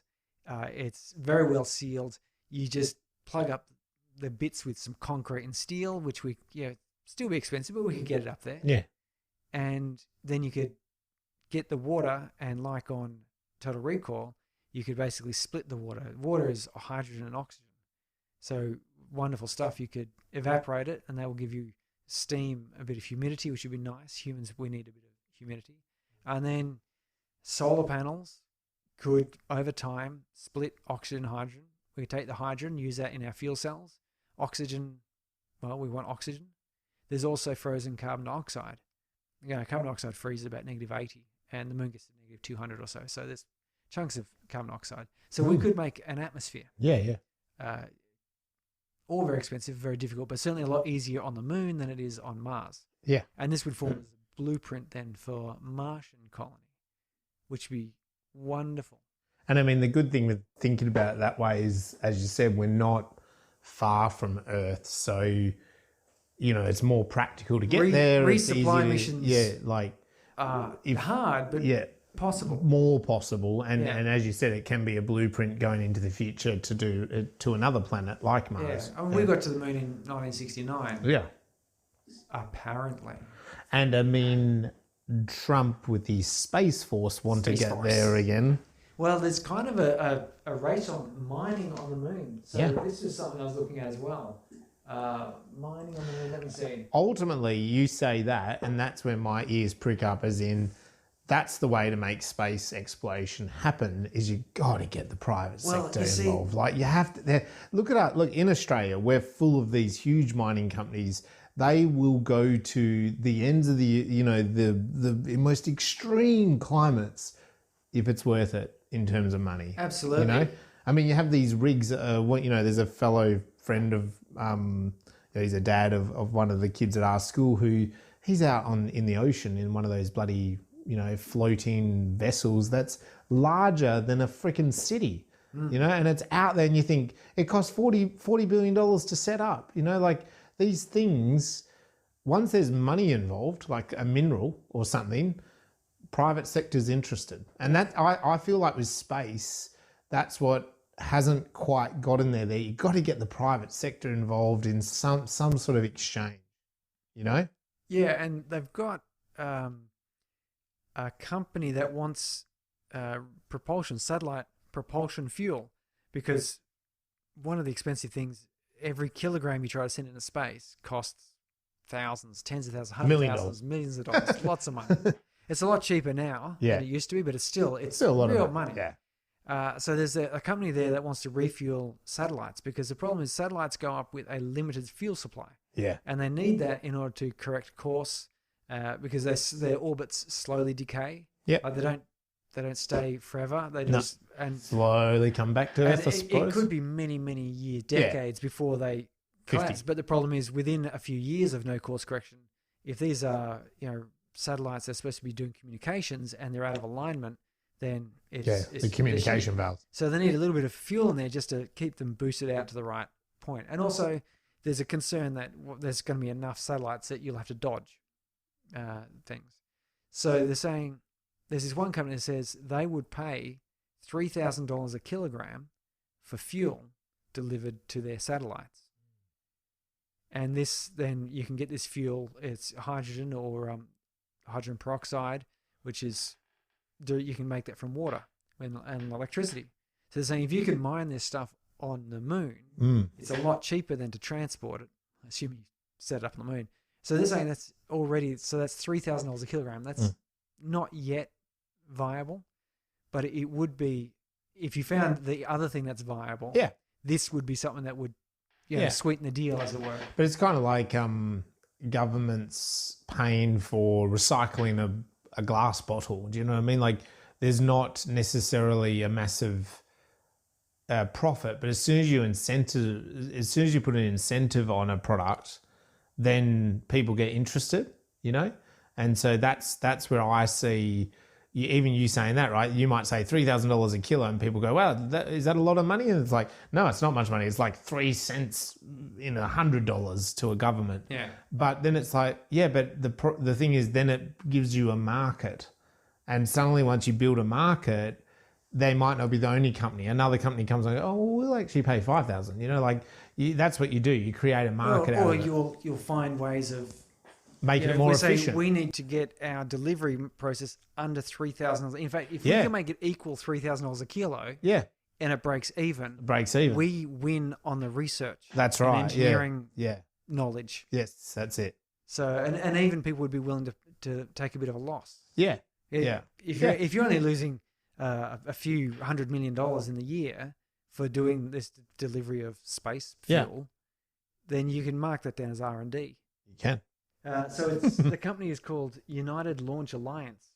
So there's a $3,000 per kilogram offer they first made in 2016 for moon-derived propellant delivered to low Earth orbit. The satellite communications industry could well be the first market for space resources. Yeah, and there you go, yeah. And this is from space.com. So, yeah, mining on the moon, a heavy industry in zero-G, very important because it's difficult to maneuver stuff, but you don't need as strong equipment to do it. You don't need as heavy an industry because you're not battling 9.8 meters per second acceleration. Yeah, and if you could then deliver, because if you can then build these heavy componentry in space from the moon or from asteroids or something, you can then you could deliver them by robot to Mars, which would mean that when you do get there after 7 months, it's not such a death trip because you turn up there and there will be like a serious bunker, which will keep you safe for long enough to make use of the heavy machinery. We've got diggers and we've got drills and sort of stuff that you could do some serious extraction of water and minerals and fuel, and you could get into those caves and you could actually have a go at it. Otherwise you're using paper mache and string and hoping. I mean, who's going to spend 7 months of their life going out to Mars to probably almost certainly die within the first week? Yeah. You'll get first wave people who would assume they won't die in the first week, but they would. And then the next wave of people would kind of go, you'd probably get a second wave going, oh, yeah, we know the mistakes. The third wave, though, would kind of go, now let's do something else a bit more safe, because first of all, it costs billions of dollars to get out there, and secondly, we don't live long. So, but anyway, so that's... And isn't that kind of what happened? Yeah, they made it to the moon, but then following missions, was it Apollo one that blew up? Apollo 12. Yeah, Apollo 13. Apollo 13, there was a disaster. So you start to go, this is costing billions, plus it doesn't look that great because we're all people dying, or people not making it, or we're not really getting anything out of it. Like, we sort of got lucky with Apollo 11 and 12 got to the moon. Yeah. 13 had the trouble. Yeah. And then there was Apollo 8 or something rather exploded. The one that blew up, yeah. So it's like saying, well, it's not a great track record of actually getting there.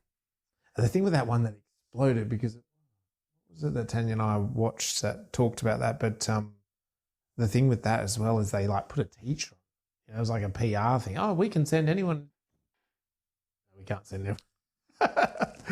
No. Actually, we've learned we can't. Cavalier about our launches here. This is serious stuff. It's actually a little bit harder than you thought. But anyway, so I'm going to keep it brief. And we're talking about that establishing moon bases, and people are talking. There's genuine plans being built up. Yeah. NASA is, and a number of other engineers are genuinely looking into this space warping technology for traveling close to or faster than the speed of light without actually breaking any of those laws. There are a couple of significant challenges to that, but it's like wormholes. There's maths which says it should happen, which kind of means that so long as that maths doesn't turn out to be wrong, then it will happen. Yeah, a matter of time. Yep. So what about technicalities, filmmaking, sound? Oh, look, I'm going to be quick because I think we're at our point, and we have talked about so many moments. So, we talked about the symbols of the fish suffocating. I thought was really cool. You talk about the mutants being sort of like the symbol of sort of the under society. Talk about labeling the terrorists when really they're just fighting for air. They're not really doing anything that wrong in a way. They're just trying to get their way back. The mystery as well of the aliens, the idea of the aliens that set this thing up. Why didn't they do it on Mars? It's a weird thing, isn't it? Also the symbol of like, is it a dream? Is it not a dream? And messing with one's memory without going too deep, like as you said, It like didn't bog down in it. something like The Matrix, something like, even when we've looked at like a film like Tao, that tries to go deep into the philosophy of technology or something. This film did enough without going like super deep on it, which was cool. So I don't want to go into the details I think we've kind of covered enough. The only thing is that music, that opening music of dum dum dum dum dum dum dum dum. I don't remember it. Oh, come I wasn't on. paying The attention. opening credits. Next time I watch it, I swear to God I will. Jeez, it's good. I didn't even look into the composer, but it's like, you can't like it, and there's like a scratching noise, like it's so good. So good. I love it. Jerry Goldsmith. Oh, well, of course, Jerry. We all know Jerry Goldsmith. He's one of the big boys. Oh, look at that. Just a couple of things he's done. Star Trek motion picture. Yep. And 4 other Star Trek films. He's done Logan's Run, Planet of the Apes. Planet of the Apes, yeah. The Omen, Capricorn 1, Alien. Yeah. Poltergeist, Total Recall, Gremlins, Basic Instinct, Air Force One, Mulan, The Mummy, 3 Rambo films. This guy's big.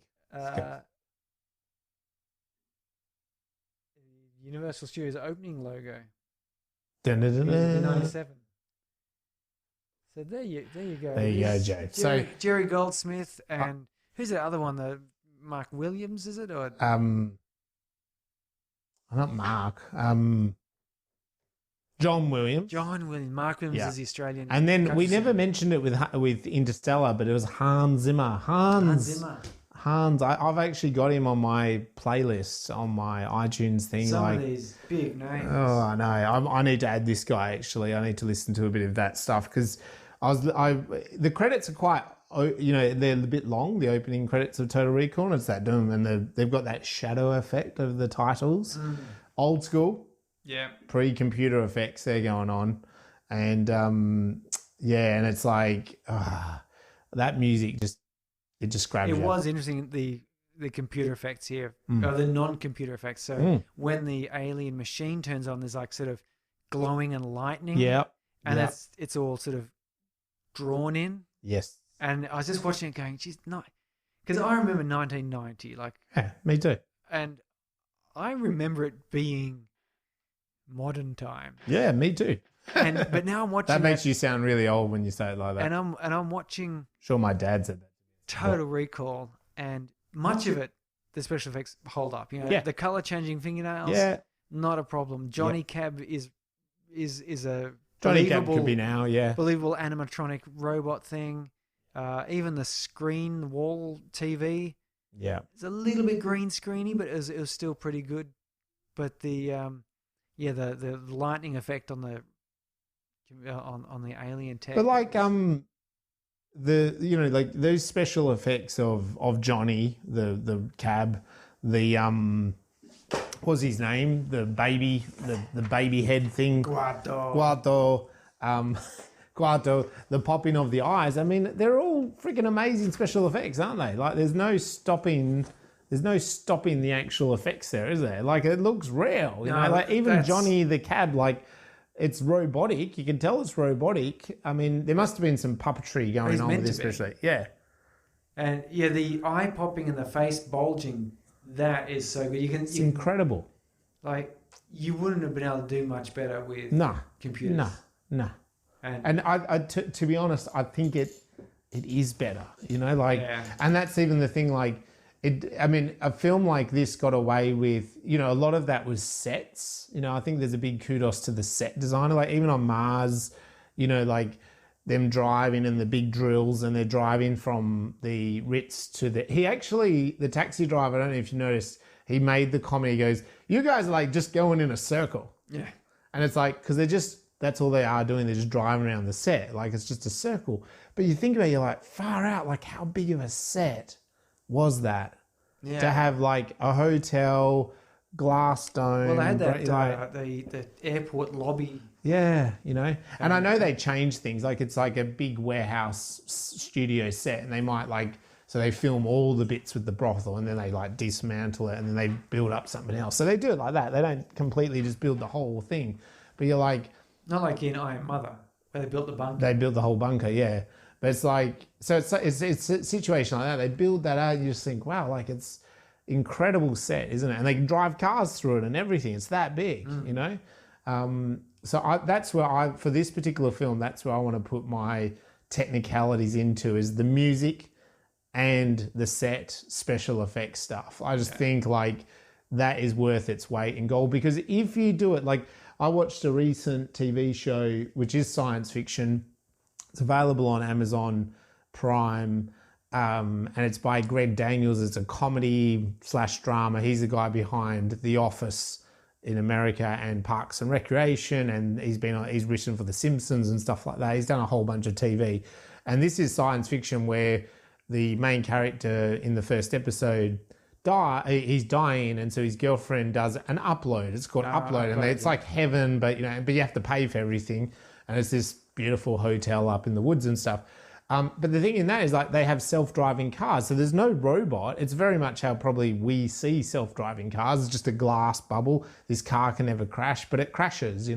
His car crashes. And it's I think about Johnny Cabs, and you're like, yeah, they wouldn't do this now, would they? They wouldn't put the stupid robot in there with the grin and the smile. But in 1990, they did that, and it's kind of better than the special effects of a digital car with no robot. You'd feel, I think maybe you'd feel more confident. I think you would, because you think there's an argument something is in control. Something is in control, and he's stupid and annoying. I've seen the demos of them in the self-driving cars where the person's there's nothing sitting in there. the passenger side and the car's driving, and the person's freaking out because even though they're the engineer, they're still kind of, they're sitting nervously in their chair, and this car, the steering wheel's just turning and it's just driving through the course.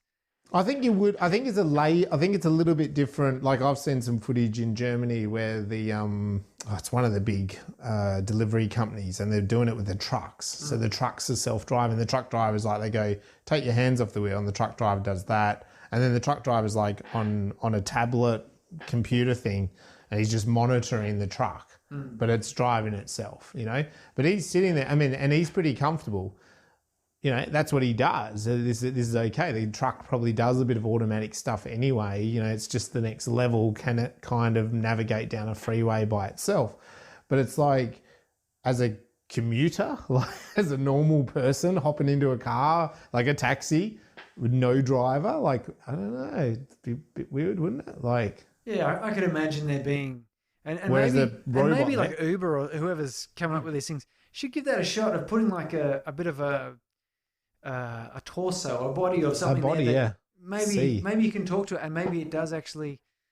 If you sort of say, the equivalent of "Hey Johnny Cab," it connects you through to a chatbot, and maybe someone can answer questions. Yeah, you can sort of say, how's your day gone? Yes, it's gone good. I think it'd be more the case of, "Hey Johnny Cab, I think you're taking the wrong turn," and someone can actually look it up and check on the monitoring. So there's something is in control. There's a double check going on. Yeah. But anyway, I like that idea of the special effects of that, that they've gone to this effort. There's a robot driving these cars, and those things like the eyes popping, the skeleton X-ray. I love the futuristic.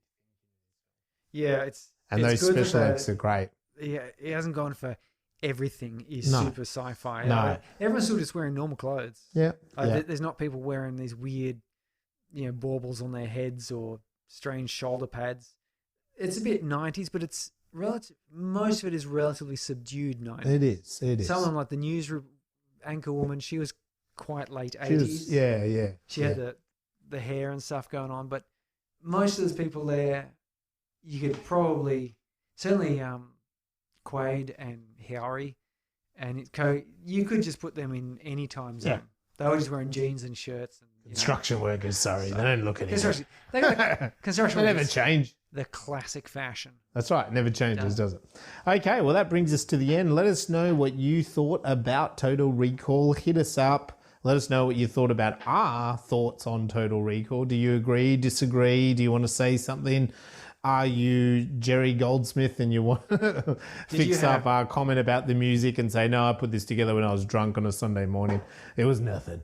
Or, you know, that you want to talk about the special effects and the eyes popping and, tell us the science behind why the eyes would stretch out like string and not just explode like I would imagine. But anyway, or that is totally wrong and that the whole thing was a dream. Sorry, the whole thing was a freaking dream. Damn violent dream. Yes. So let us know. We are available on Facebook and Instagram as Space Brains Podcast and on Twitter. Space Brains Pod. Just the pod. And next episode is brought to you by... Well, it is not brought to us by, it is. We're watching... We'll be investigating. Cargo. Cargo. It's an Australian independent film. Yeah. Post-apocalyptic after a pandemic. Topical. Very topical. Yeah, damn pandemics. They kind of put a bit of a hole in these zombie films, haven't they? It stars The Hobbit, as I understand it. The Hobbit's in it. The Hobbit's in it. Is it Martin Freeman? Martin Freeman. Or Friedman? Freeman, maybe? Freeman, yes. Yeah. Martin Freeman, about a dude and his daughter in Australia. Yeah, he's in Australia. What's he He's doing probably an Englishman in Australia during a backpacker? zombie apocalypse, something like that. And it sounds like it's primal. I've not seen it, but again, we will watch it in a very joy-watching mood and speak to you about it next episode. And hopefully Martin Freeman will join us. Let's hope so. He You probably never won't, know. But he might. If you know him, send us your way. See ya. See ya.